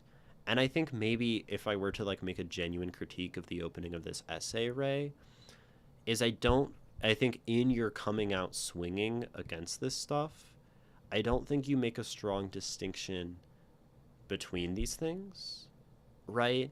And it ends up probably reading as an attack on most artists, because most artists, or like most artists who like call themselves artists and like professional artists or whatever, right? They're like, I need to make money off of my art, right? And that could probably be like a genuine pitfall of this as a work, um, on like a very fundamental level, um, potentially. Uh, and maybe that's where the villain monologue gets in the way. Um, I wonder if this essay is a response to having a niche market being open to everyone, with a keyboard and mouse. Interesting, right? I think this is a I think this is probably reads as a response to seeing a very specific kind of connection and contradiction here, um, right? And it's more about hating all of it, and that it gets extended, like from what Ray says, right? Hates the art market and hates the AI market. So, like, probably not. And from what I know about Ray, probably not. Um, uh, didn't mean you co opted it, rather how the right has. Oh, I see. Gotcha. With the Thiel shit. Okay, gotcha. The Nick Landis schizophrenic right wing is real. I see. Schizocapitalism is the defining intellectual mode of our time. Yes, it is. um, what a great word, schizocapitalism. I'm a big fan of the Gramsci quote, optimism of the will, pessimism of the intellect. Ah, that's a great quote. Holy shit. I really like that. I really like that quote, James. Uh, optimism of the will, pessimism. That's like liquid gold language right there. I have not seen that sentiment that I have like put so succinctly into words. Yeah. Wow. That's a great fucking quote. Um, um, yeah. You inherit a full set of Gramsci from your dad. That's cool. Okay. So, okay. Let's keep reading the essay. Let's keep reading the essay. We've I like how we've had a very long conversation, Um, out of the first, we've read 2.5 paragraphs, guys. Um, okay. um, and now they cry. They rend their garments and declare that AI kills art. Longinus had already warned that correctness can avoid reproach without winning admiration. Faced with the most polished poetry of his time, he preferred greatness, even when it accompanied defects. And what have they done for years? Produced decorative pleasures, confusing, as the Alexandrians did. What is beautiful with confusing what is beautiful with what is agreeable, beauty with easy delight. Whatever is fitted in any sort to excite the ideas of pain and danger, that is to say, whatever is any sort of terrible, is any sort terrible, or is conversant about terrible objects, or operates in a manner analogous to terror, is a source of the sublime. Ah, okay, so we're expanding our definition of the sublime, which is useful. That is, it is productive of the strongest emotion which the mind is capable of feeling. Um, this is a new definition of the sublime to me, and I really do like it. Because I think of art personally as valuable in its ability to evoke any sort of emotion, right? And these ideas of pain and danger, right? And that sort of thing kind of makes it somewhat sublime, right? The sublime can unsettle, disturb, even terrify. Easy delight is a long way from it. And I agree with this framing, right? That AI slop exists to not terrify, exists to be agreeable. And I think we see this in, when you're prompting AI, you know, like generally mass produced, culturally, used AI. You can't make AI porn. You have to like go to like the AI porn site. You can't make like AI like gore. You can't make AI like make something truly disturbing, right? You can't have AI do like swastikas, right? And like talk about this stuff because AI, at least as most people consume it, right, is a societally agreeable, cultivated, cultured, controlled thing, right? And in that sense, I agree with like these specific AI models don't create the feeling of the sublime, probably, or are like less able to evoke these like unsettling, dangering, fearful, you know, humanity confronting emotions, right? Because that's not what they're made for, right? Uh, Now, like the idea that the art market does that, I'm not sure. Like I feel like these are a little disconnected as ideas, and I guess people like making art for market, but I feel like so many museums like do want to continue to create or to continue to show like art that questions and art that subverts. I was at an art gallery, San Jose Art Gallery, in California, and like whole exhibit about by like a Native American artist, um, that was like very impacting and troubling and powerful and sublime in a lot of ways, right? And that's the art market, right? Museums are part of the art market. So I think I do struggle with a lot of your argument in this, Ray. I do think there are a lot of great ideas in it, though. Um, you're a journalism social work dropout. You're a dishwasher and gardener. I finally know Ray's profession. I figured you do something for work when you don't read. You're a dishwasher and gardener. Now I know. I got Ray lore. Um, Fair enough, I was a dropout a long time before I went back to uni. I'm also a dropout. Like most artistic consumption, we don't always seek out thought provoking, spirit soaring, jaw dropping works. Sometimes we just want to see pretty mass slop. The fatigue of highbrow consumption is real. I agree with this, Birdbanes. You're also a dropout, Nikki.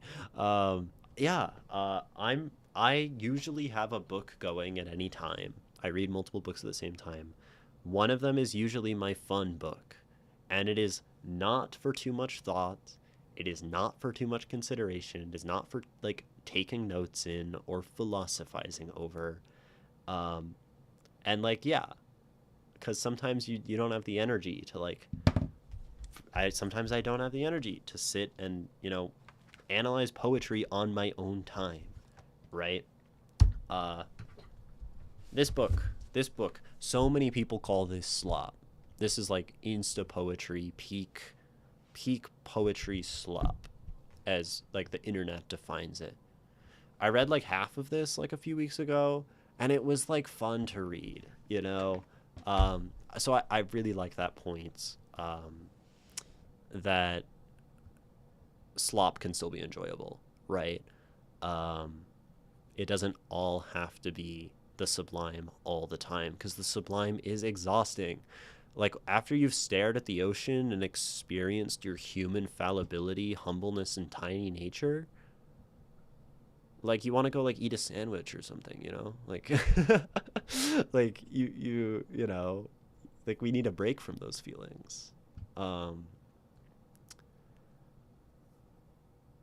I wonder if there's like an ethical thing there, where like if you're forcing sublime recognition onto people who cannot take it, it's like sort of a poor ethical action. Like, to constantly subject someone to war is to constantly place them in a state of sublime fear, and that's like a truly deeply morally reprehensible thing to do, because the sublime is something terrifying and war is sublime. That's an interesting thought. um Sublime torture, yeah. Vast majority of genuinely incredible work only gets appreciated after its time. True. Um, but then again, DFW said that cliches only exist because they're unbearably true. True. Lots of truth happening here. um, you don't get to stand out without the slop. True. Biomedical sciences major, hated chemistry, switched. Theater, kind of went wild. Makes sense. Um, I've seen some screenshots of ChatGPT being super aggressive because it gives back what it's fed. Yeah, it definitely like can, right? It's not even perfect in its sloppiness. Uh, Great line. AI is not even perfect in its sloppiness. Um, Oxymoronic in a way. Um, because sometimes it does like skits out, right? Um, and I feel like sometimes that's the most artistic thing that AI does, which is interesting, right? When AI like tweaks, I think it's actually like really cool. Um, like, that's the best thing AI we get from AI, is when AI like tweaks out and does what it's not supposed to. Um, so my favorite works are from a modern artist. His name is Mark Quinn. My favorite piece is called Self. Yeah, I mean, definitely like drop it in the Discord, and I'd be able to see it later, right? Um, but I'm sure they're cool. I like modern art. Anyway, it is ironic that they now present themselves as defenders of art against the assault of the machine. For years, they have cultivated precisely what that machine can produce in abundance. They have confused craft with creation, taste with greatness, and pleasure with beauty. And yet they pose as victims with a contrived moral posture. They denounce AI, the companies behind it, the ignorant public. Anything but looking at themselves, because what they produce is perfectly on par with the machine. Things made to please, to be recognized, and to receive approval. Sometimes correct, at other times not even that. Elegant mediocrity, nothing more. I think there is probably, I think there's some reality to what you're saying here, that a lot of people probably uh have an underlying fear seeing what AI makes and being like, this like would be hard for me to make. At some point it will make something I cannot make, or it already can make something I cannot make, right? I think this is a very real anxiety of artists. AI can spit out a 30,000 word book, a 100,000 word fantasy novel.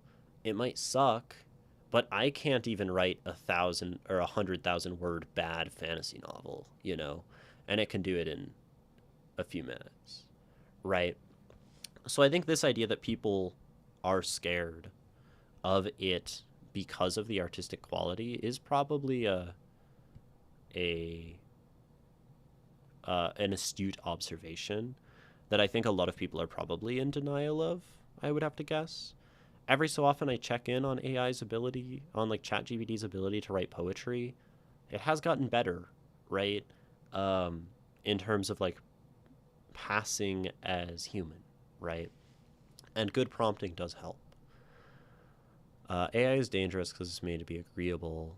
It will agree with almost anything you say. Yeah, I mean, that's part of like the AI psychosis, chatbot, friend, lover, which is, yeah, extremely problematic. And, you know, I've read things, about AI advising someone on how to like do a shooting or whatever once you convince AI that it's okay to give you advice on how to do a shooting or whatever. Um, I say the most human part of creativity is the difficulty it takes. Yeah. In my experience, you write your worst when it flows. When it flows easily from you. That's interesting. Uh, mm, ooh.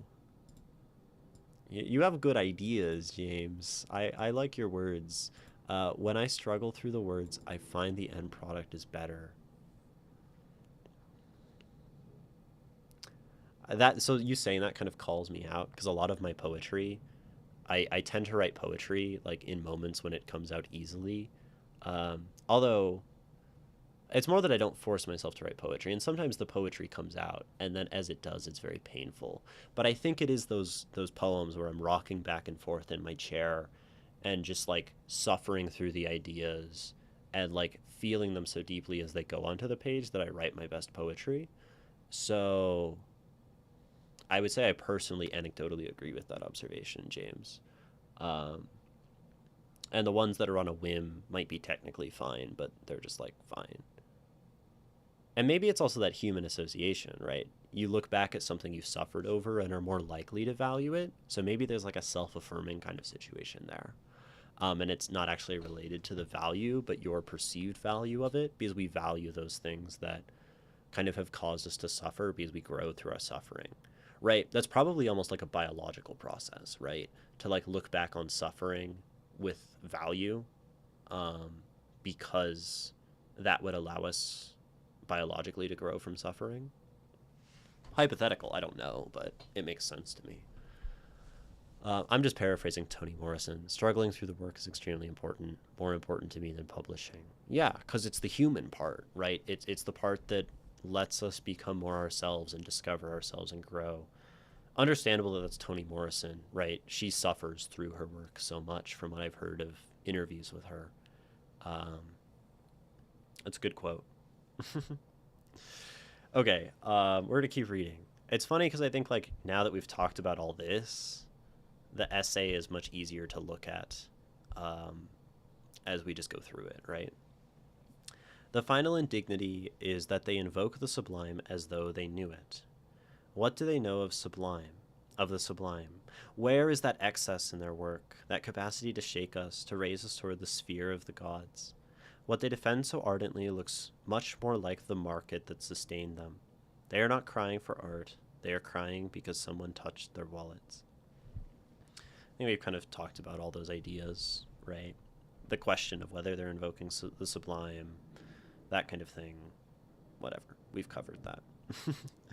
Meanwhile, they remain silent as millions were paid for atrocities like a urinal, the work of Louis Norton, a black artist, that Duchamp had the audacity to present as his own.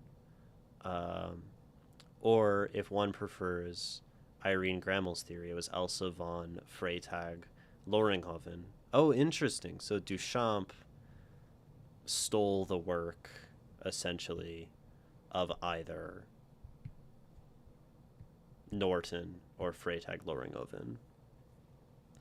For Mauricio Catalan's famous Banana, Joe Morford had already made Banana and Orange in 2001. Interesting. And the whole business of taping things to walls was hardly new either. Anina no Se had already appeared taped to a wall in 1966, and Catalan himself had done it with his gallerist Massimo De Carlo in A Perfect Day 1999. For Salvatore Garau's decidedly not cheap invisible sculptures, or any other stunt gallerist can manage to turn into merchandise.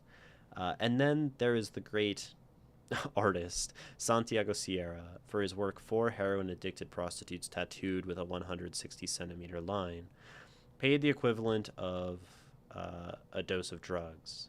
And when that seems insufficient, he proposes immersing the Union Jack in blood of Indigenous Australians. Thank God the work was never carried out. Nala Mansell, director of the Tasmanian Aboriginal Centre, commented, rightly so, as follows: I think Aboriginal people have had a lot of blood spilled over the last 200 years.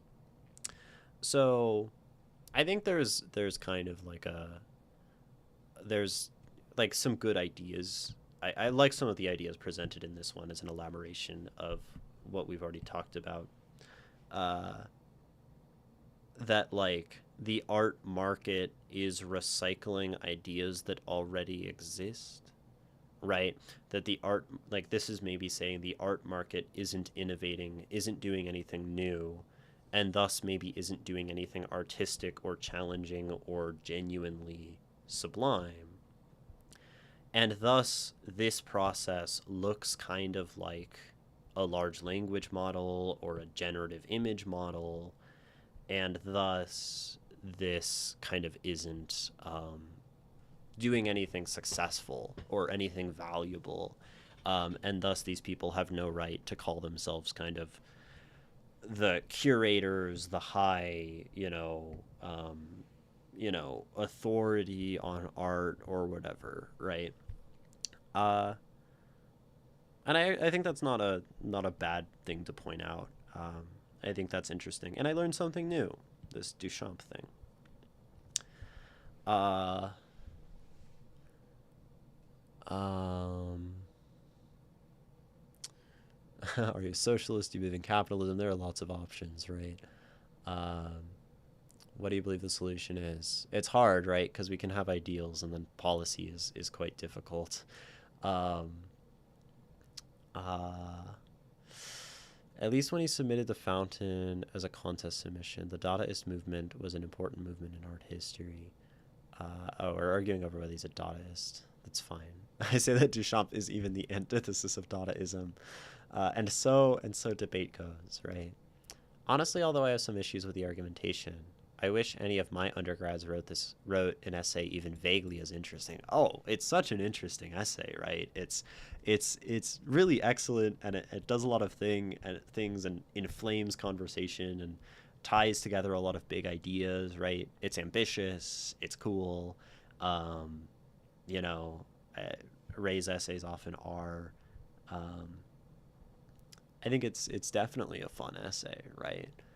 Um, and in the attention economy, right, something that pisses people off is a great way to succeed. All of this is celebrated, theorized, exhibited, and sold.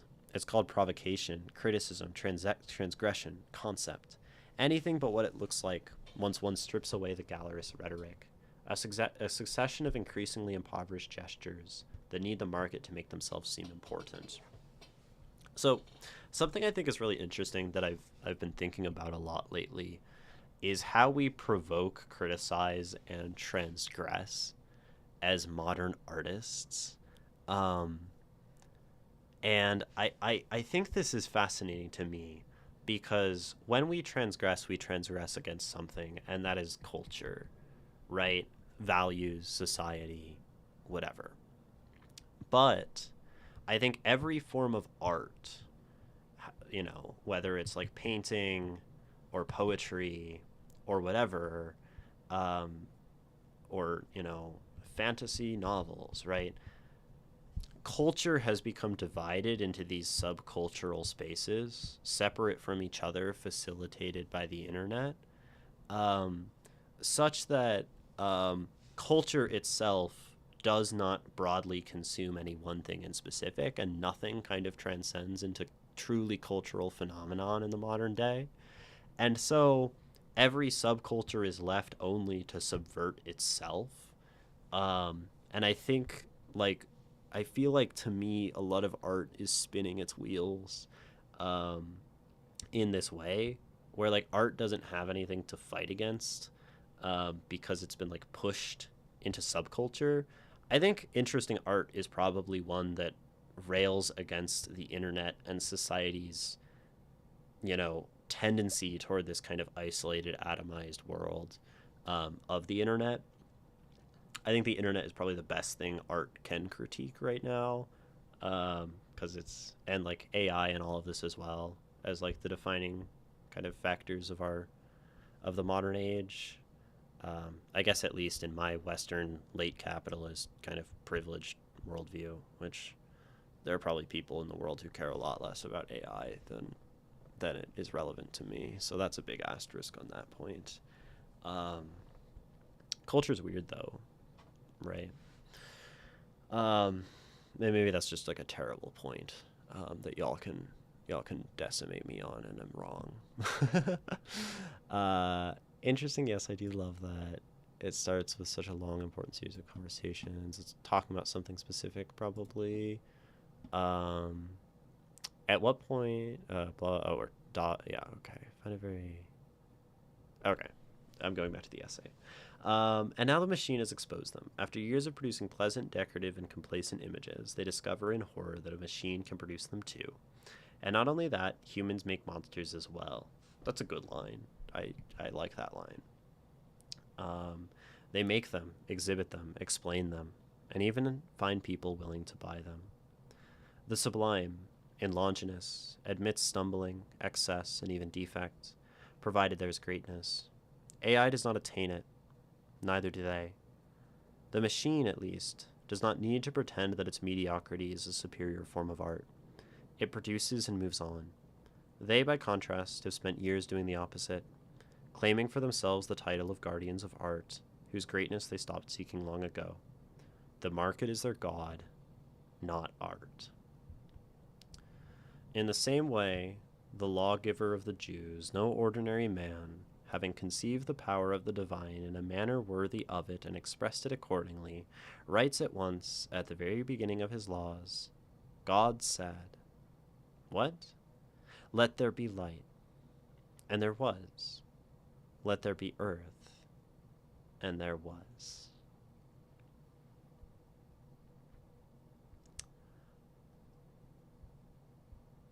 So that's the essay. Um, that's the essay. Um, I am glad to have read this. I think it made me think something new about the sublime. And that's actually this idea, right? That the sublime is earned by approaching the sublime and attempting at the sublime. And maybe, as Longinus says, not even capturing it perfectly, but simply laboring at it, at least as an artist, is the way that one must. Uh, and lots of interesting conversations about capitalism and AI and art in this essay. Um, what's wrong with Icon has cheeseburger cat? How does memes factor into sublime art? um, yeah, that's an interesting one. I would love to see someone labor at the creation of a sublime meme. That would be that'd be quite beautiful, right? um,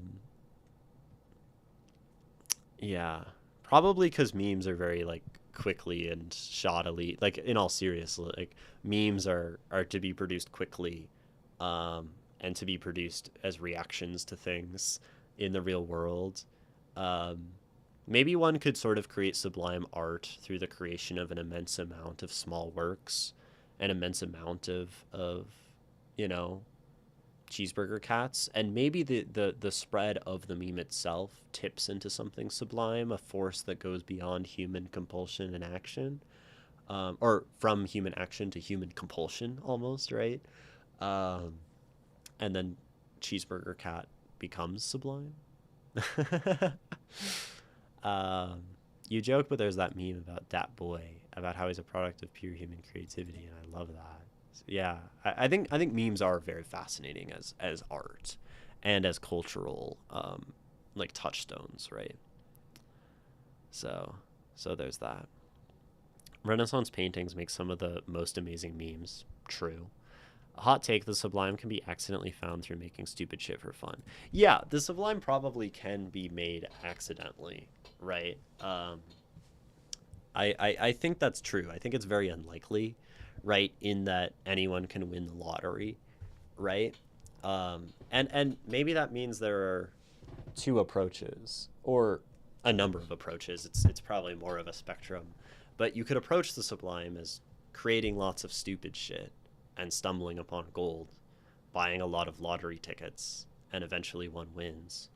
Um, or right to labor at your masterwork, to put your head down and slog through something, and truly put your soul into it. And both of these are probably fine as an actual artist, right? Um, we think back to the maker of Art Slop, the person cranking out submissions. I don't actually think there's anything wrong with that. As I say, Art Slop, like it's fine, right? A lot of it's probably even good. Um, I don't really see much art as bad personally. Um, Certainly not poetry. And that person can make and make and make and make, and like maybe at some point one of those things they make that's kind of mass produced will be fucking incredible, right? And that's part of like the reality of being an artist. Is like there's a lot of just like luck involved. I think that's how I make art. I make lots of poetry. I think I write like on average 200 poems a year, which I think is a lot. Um, and a lot of them suck, right? I mean, slop is completely subjective. Like, I think King is slop, but I won't disrespect those. Oh, like Stephen King. Right. I mean, it is that sort of like mass produced thing, right? Um, you could define that as slop, right? In the person, in a similar way to like this essay kind of did, right? The person creating something palatable to be consumed easily. But also, King has works that are considered like also really great, I think. So, and a lot of works that aren't, right? I think Brandon Sanderson is slop, right? For the fantasy readers out there, um, you know, he cranks out really functional prose and really functional world building, and I don't like his writing at all.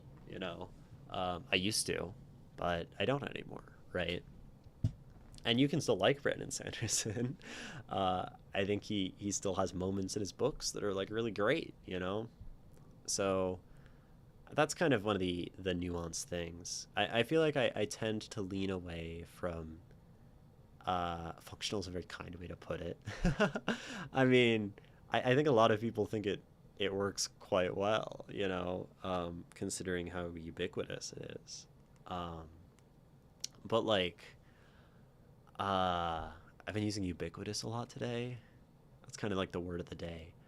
Um, but I tend to lean away from any argument that says, one thing fully bad, one thing fully good, or like to place even two things that are different fully against each other, um, because usually that's just not the case with some nuance. I don't think this essay does that, but it does some like pitting ideas that maybe are more woven together. I was playing a game with one of my friends. It just sort of emerged in conversation. We were talking about symbols in poetry, and we were talking about the difference between a bridge and a door as like symbols in art, and how they have a lot of similarities, but then they have some like vast differences for what they can represent in art. And we were just playing a game, like going back and forth, talking about the way a door or a bridge is similar or different. And I think that's how most ideas work too, is they're like bridges and doors. There's no opposite of a door, there's no opposite of a bridge, but you can place two things next to each other and they will have similarities, but they will also show differences. So I think that's probably a pretty important conclusion as a philosopher to come to. A lover of knowledge. If you love knowledge, ought avoid like the binaries of life after a certain point, which is kind of binary thinking. um,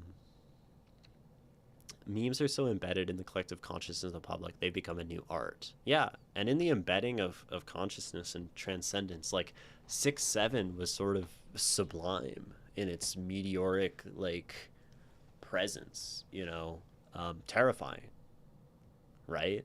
Like watching this wave of human compulsion spread across the world, and then now we see like the dying god of 6-7, right? Like still kicking its feet in like the hands and mouths of our old, right? and and like, what is that if not a sublime phenomenon? What's up, Jekichi? You changed your username again. The god of 6-7. Yeah, absolutely. Um, uh, the question of what even is art and challenges the traditional notion of what and qualities is supposed to possess in order to justify being called art has shifted to give me pleasure, give me joy, give me low brows. I don't totally know what you mean at the end part. I've tried reading Sanderson, but I just can't. My friend handed me a book from him, and I read a bit and went, holy shit, there's 1,000 pages of this. Yeah, Brandon Sanderson's like... It's a lot. I I read the first 3 of his Stormlight Archive, his big 1,000-page books, and I got to the 4th one, and I started to realize, I'm like, this was a while ago. This was in high school, and the 4th one came out, and I'm like, I got it, and I read like a third of it, and I'm like, man, what am I doing here? Like, I'm not having fun. Like, am I trying to like suffer through this for some like anticipated payoff at the end, or like I'm not here for the world building anymore. I don't know. um Back in the 1900s, we only got memes by talking to each other, talking to other kids in the playground. It was the worst of times. Yeah, there were no sublime ideas just like speaking to you from your phone. Yes, I did. This is May. Yeah. I've been evading my stalker ex-boyfriend by changing my... Man, that's fucked up. The stalker ex-boyfriend chronicle continues. I'm so sorry to hear that. Everywhere and using different Discord account. Anyway, how's the poetry? Poetry's great, and we just read a pretty short essay about art and capitalism and AI, and ended up talking about it for a very, very long time. And I think it was a good conversation. Is pop art art? Is it highbrow? Oh, I see. This questioning of, is it highbrow or lowbrow? Is it art? Yeah, that tends to be the questions that we come to, and I don't think they're super useful. My fantasy take: Finnevar Tapestry is the most underrated trilogy in the genre. I've never heard of the Fionavar Tapestry. So I haven't read fantasy in a long time, because once I stopped reading Sanderson, I pretty much stopped. Oh, it has a dragon on the cover, guys. Look, it has a dragon. It has a pretty dragon on the front. Oh my gosh, look at that. Look at that dragon. Okay. It's a pretty cover. Look at that. Look at that. That's kind of gorge. I don't know. Anyway, I kind of stopped reading fantasy after I dropped Sanderson, because everyone was like, "Yo, this guy's the GOAT," and I stopped liking Sanderson. I'm like, but if I don't like the GOAT, what do I do? Um, and then I found like Ursula K. Le Guin and her kind of style of like sci-fi fantasy. I love Ursula K. Le Guin. And I feel like I have the capacity to um, get back into fantastical worlds. And I know this because I'm getting back into role playing games that I was out of for a while. I was kind of just lukewarm on it. And now I'm really stoked about RPGs again. So I could probably read fantasy again. Um, I only started reading fantasy again because my professor told me to. But Fiona Var was an early favorite of mine. Cool. Your professor told you to start reading fantasy in journalism school. That's awesome. Use they them now. Me too. Yeah, I'm fine with any pronouns, but they them is just I think the simplest to put on things. Like I don't mind she or he either way usually. Um, it's an amazing scene from the book as well. Dope. Painters once fumed at the reproductions of painters in photography too, but they endured. Yeah, I do think that's an important like perspective in the AI discussion, right? That technology pro, pro oh my god, technology progresses and art persists. That being said, the progression of technology from like the pencil to the camera is much less destructive technology than the progression from the artist to the generative model, right? And I do think the best argument against AI is like, is this thing worth the environmental ramification? And it's like no, right? Oh, you're doing an MFA in creative writing. That's cool. That's awesome. Okay, we're gonna take another break, because I literally just like, you can tell my words, I'm losing them. So we're gonna take a few minutes and come back. Move if you're able. Stop looking at the screen. Stop thinking. Stare at a ceiling. Stretch. Drink water.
Wow.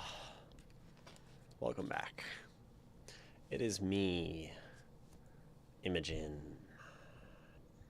back live. Running out of gas in the gasoline tank. Yeah. Was I on the thanks for watching screen or was I on the be right back screen? I feel like I clicked the wrong one. But maybe I wasn't. Anyway. Who knows? Who knows? We're back. Better drink some gasoline. That's true. Oh, I thought the stream was ending. No, I guess I did say goodnight in like the thing. I was saying goodnight to Bird Baines, who was leaving. I've been writing for a while about what is art, and I go from Varro's Disciplinarium Libri. That was my dog. Marcian Capella's Seven Liberal Arts, Galen Vulgar. So many books. That's going to take a while to finish. Yeah, it certainly will. I highly recommend Alberti's On Painting and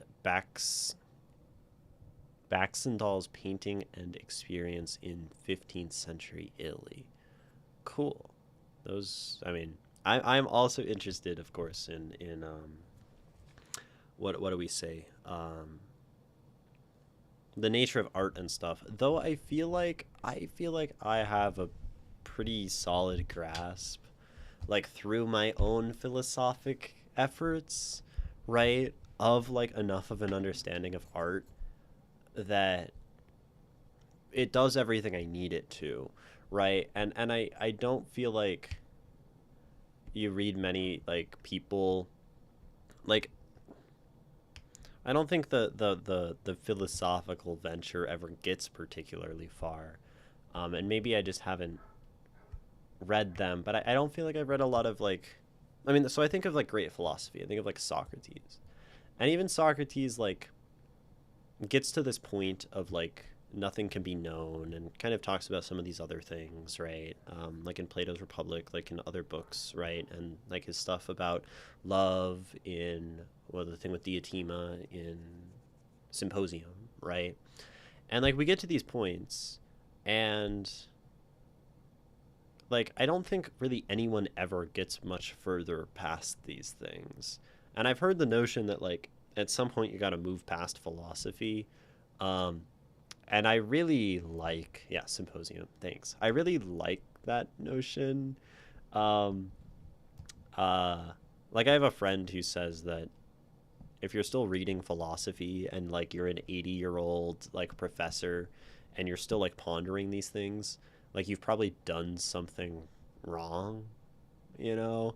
Um, uh, because like we can't spend our whole lives like thinking about life. And I'm glad I've spent so much time thinking about philosophy as a young person, thinking about philosophy as in like thinking about metaphysics, aesthetics, you know, morality, right? Um, and then like we need to stop at some point, right? You get something good enough and you keep iterating throughout your life, but I feel like you've got to live, right? And that's I think a point that I gravitate toward as well. I just found the wildest essay title I wrote down and then did nothing with, which is what does the rise of Old Man Yowie say about U.S. politics? We need that essay, Drowning Devil. I have a list of unwritten essay titles. Um, let's see, what do I have?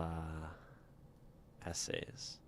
I have Could I Become Permanent? I have Finding the Three Gears of Mind and Body. I have I guess I identify as an anti-identitarian, which I sort of wrote but really didn't. Seasonality or the Disordering of Order. I have The Artist's Atkins on the Mental Diet, which I think is just a clever title and bad. I have When the Author Won't Die, and I have Why Is It So Hard to Know Anything? sort of referring to the modern age and like the information age, and then like the paradoxical difficulty of getting information. I also have character customization queerness, which I did write and then didn't post. And I have art and authority, which I wrote and didn't post, but I read on stream once. So those are some of my essay titles. um, I have a whole document for random names of stuff, like for songs and shit. Yeah, I do like the that could be the name of a song. Um, I think there's a difference between pursuing philosophy as a pure theory and chasing it as a political activist. Like, my dad was a philosopher and he used his tools to fight against apartheid in South Africa. That's fucking dope. That's very cool. Um, right. And then I think like even that, right? Then it's philosophy leveraged, right, toward something. I'm pretty anti-philosophy as pure theory, um, and never moving beyond that, right? Saint Francis of Assisi, man only knows what he knows. I like that. It's a it's a good one. There's this one essay I wrote titled "From the Mustachioed Painter to Kaiser, I Could Save Chile Too," and it's when from I wrote essays for all the presidential candidates, and mostly shitting on them. That's fun. Yeah. If you're ever in the mood for analyzing song lyrics, I might consider submitting some for analysis, maybe. I think I'm willing to submit song lyrics, right? It's listed in the things that people are allowed to submit to my stream. Um, I almost think I prefer to analyze a song versus analyze a song lyric. For example, I was asked fairly recently to analyze lyrics, and it was the song Holy War by Rainbow Kitten Surprise. They're a great band. Um, and so I went and I read the lyrics. I'm like, this is cool. I mean, these lyrics are good. I'm enjoying analyzing them. And then I'm like, I need to listen to the song, right? And when I listened to the song, um, I'm like, I got so much more out of it. And I think lyrics devoid of music lack something.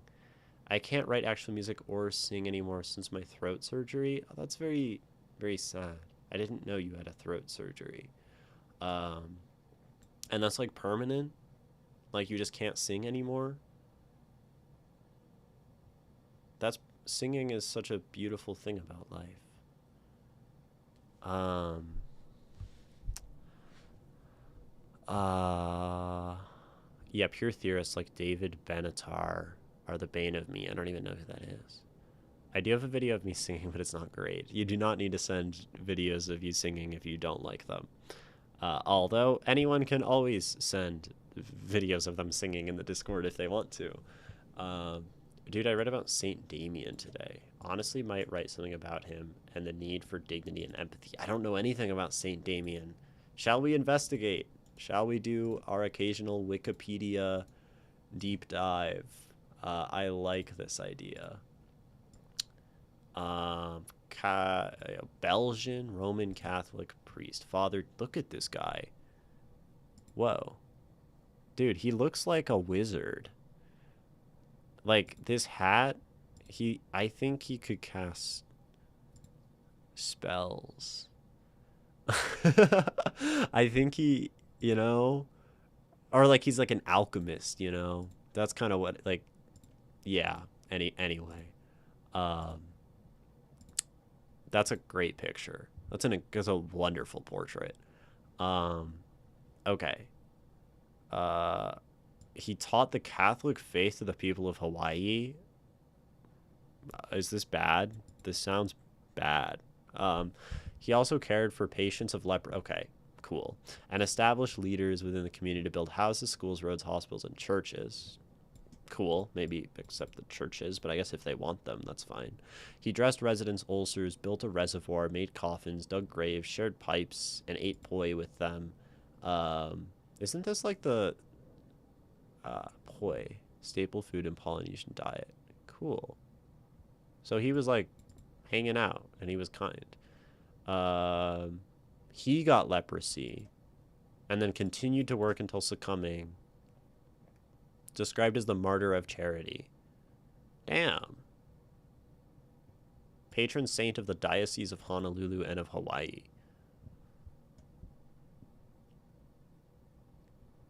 See, I feel like, so Catholicism's kind of goated. Because, like, it reveres these people who are all, like, necessarily, like, generous and kind and stuff. Um, I mean, like, it's Christianity and whatever. Um, Catholicism has the best aesthetic of any religion. Um, Undoubtedly.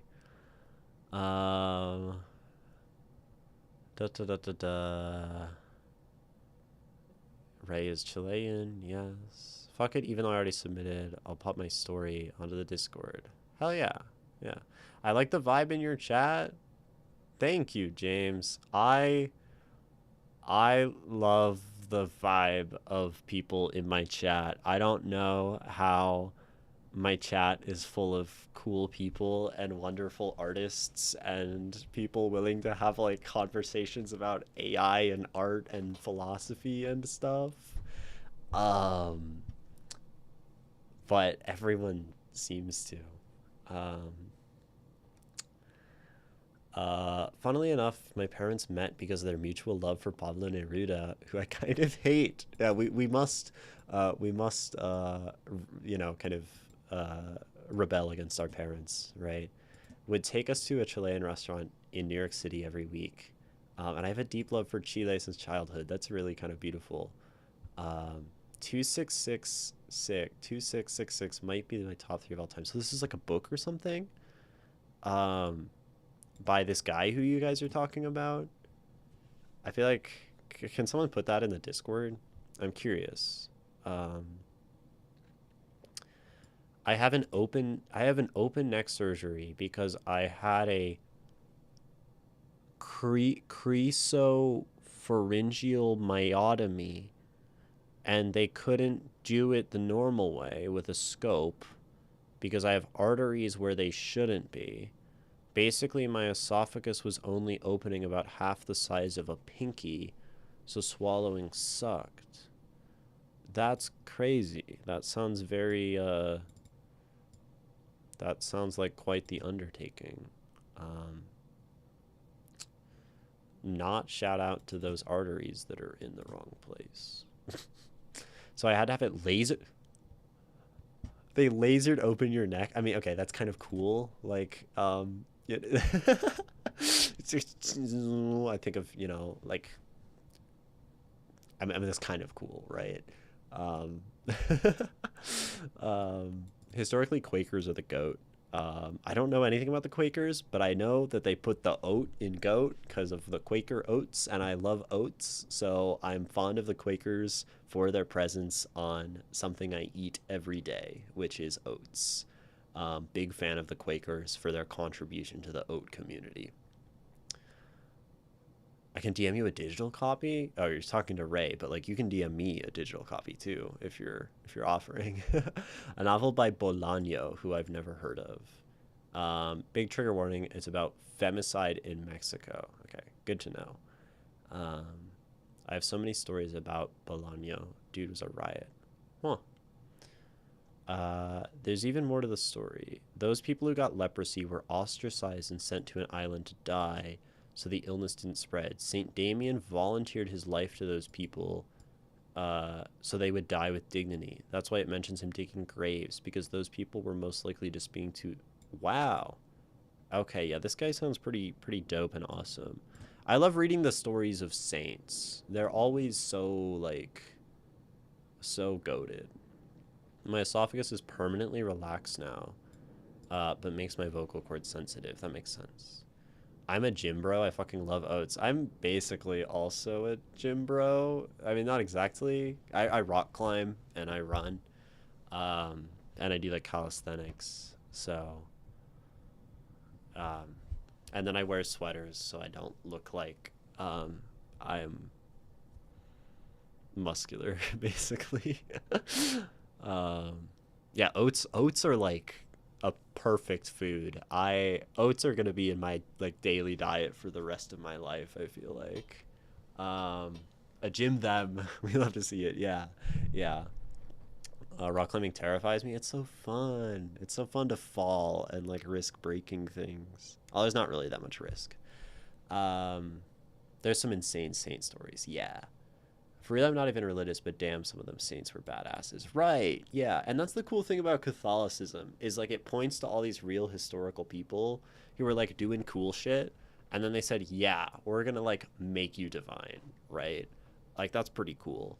I guess the Mormons kind of did that too, but the Mormons suck. I mean, the Catholics kind of suck too. But like the official doctrine of the Catholic Church is like pretty progressive, all things considered, religiously. Like they're down with the gays, like officially. So not that it's always the case in practice.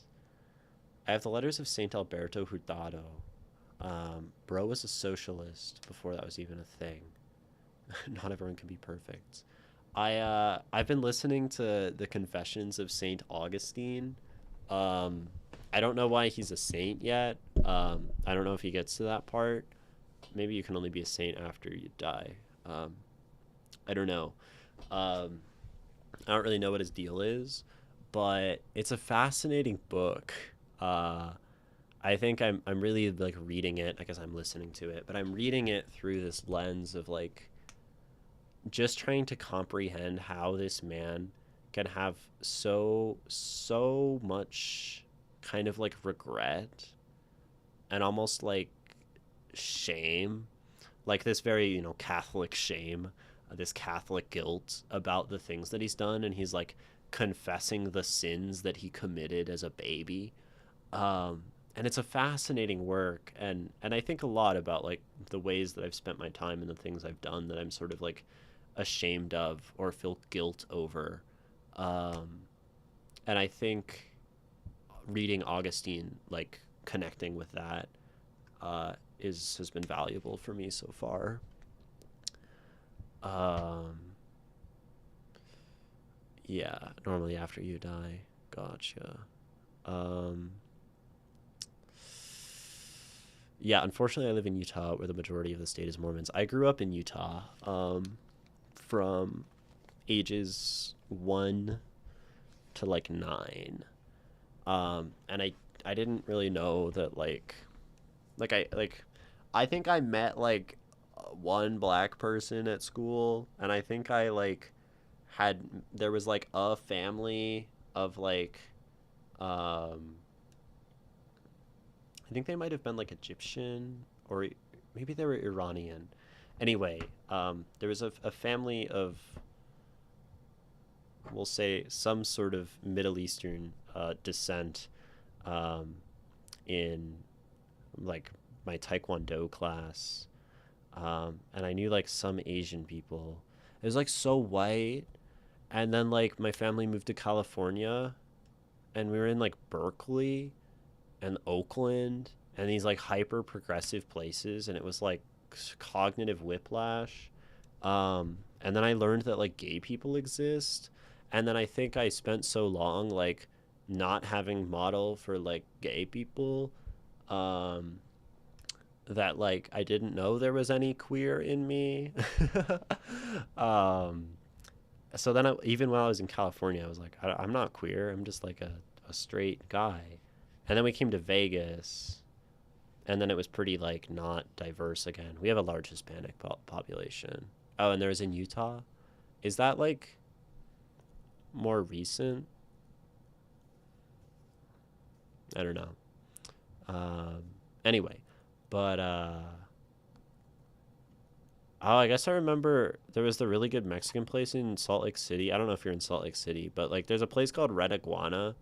Um, and my parents really liked Red Iguana, and I just remember it um, because it was called Red Iguana, and that was a cool name for a restaurant, and it was probably good.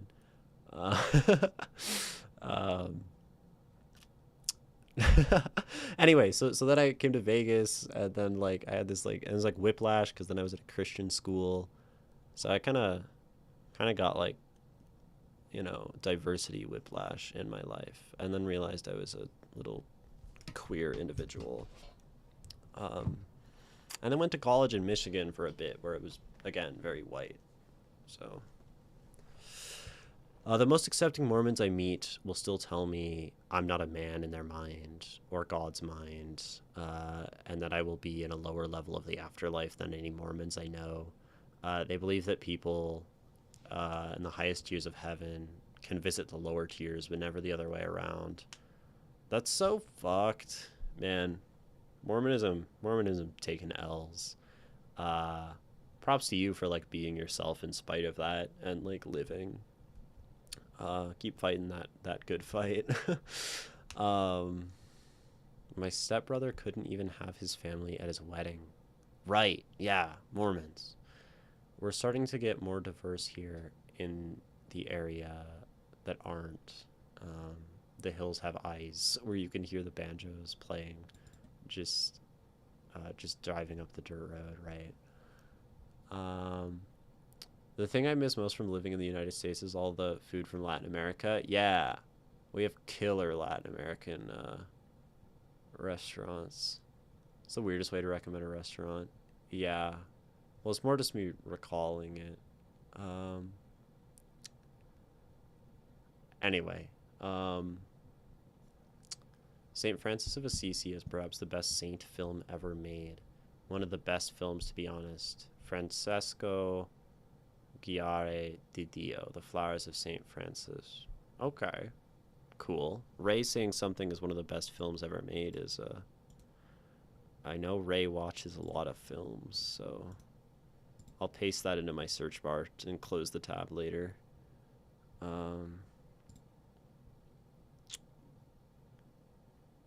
Cool. Okay, I'm getting hungry. Vegas is close enough to Arizona, California, and New Mexico to still at the edges of good Mexican. Yeah, we have good Mexican food here. We have a lot of good food. Yes, my stomach was just grumbling. Maybe because we're talking about good Mexican food. You're making so much art today. That's awesome, Bookworm. I'm so glad you're doing that and that you're doing that while watching stream. That's a good way to do it. Imogen, have you watched Loving Vincent? No. I only tangentially recognize the name of that. Hold on. Loving Vincent. It sounds queer. Oh, this is Vincent van Gogh. What? Fully painted feature film? Was Vincent? Anyway. Based on the life of the partner of Vincent van Gogh. Fully painted animated feature film. I do remember when this came out.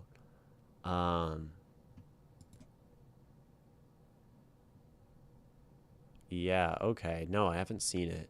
Lots of awards. Wow, okay. Um, anyway. Or lots of awards nominated for. Oh shit, accidentally playing things. No, don't play the video. Oh my gosh. I have too many tabs open. They're yelling at each other.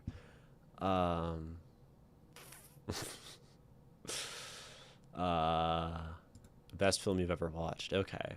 I had scrambled egg quesadillas for breakfast. That sounds good. I like scrambled eggs. I'm a big fan of scrambled eggs.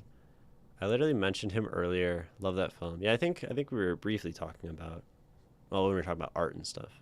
I want to go to that immersive Van Gogh exhibit. So freaking bad. My parents went to it. They really liked it. My mom's a artist, visual artist, so I think she liked it. It's amazing philosophically and emotionally.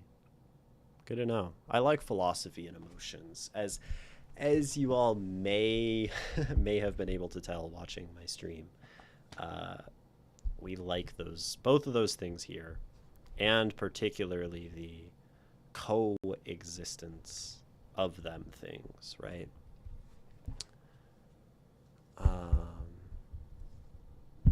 I have incredibly pretentious taste in literature, but my favorite movie is the 1974 Texas Chainsaw Massacre.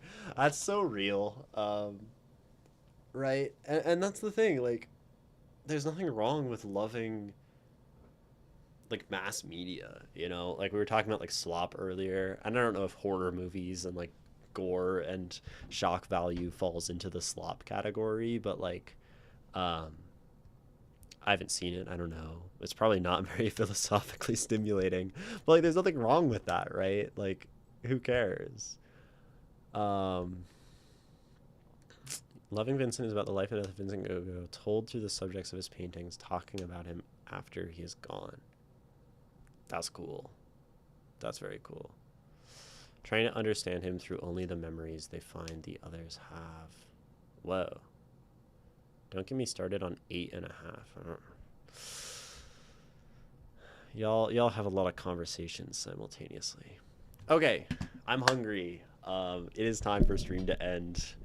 Thank you all for watching, and so glad to have some new faces and some people who have some lovely perspectives on philosophy and art and poetry. Thank you all sincerely for giving that that gift that is your time, not just to me, but to the works of other people that I share on the screen. Poetry that's so very meaningful, I'm sure, to them as well as it is to me. So thank you. And thank you to those who we read their works on stream today for submitting. Thank you to everyone who submitted for the future. And thank you for watching. And keep making art you love. And keep finding beauty in the world while you do it. Bye.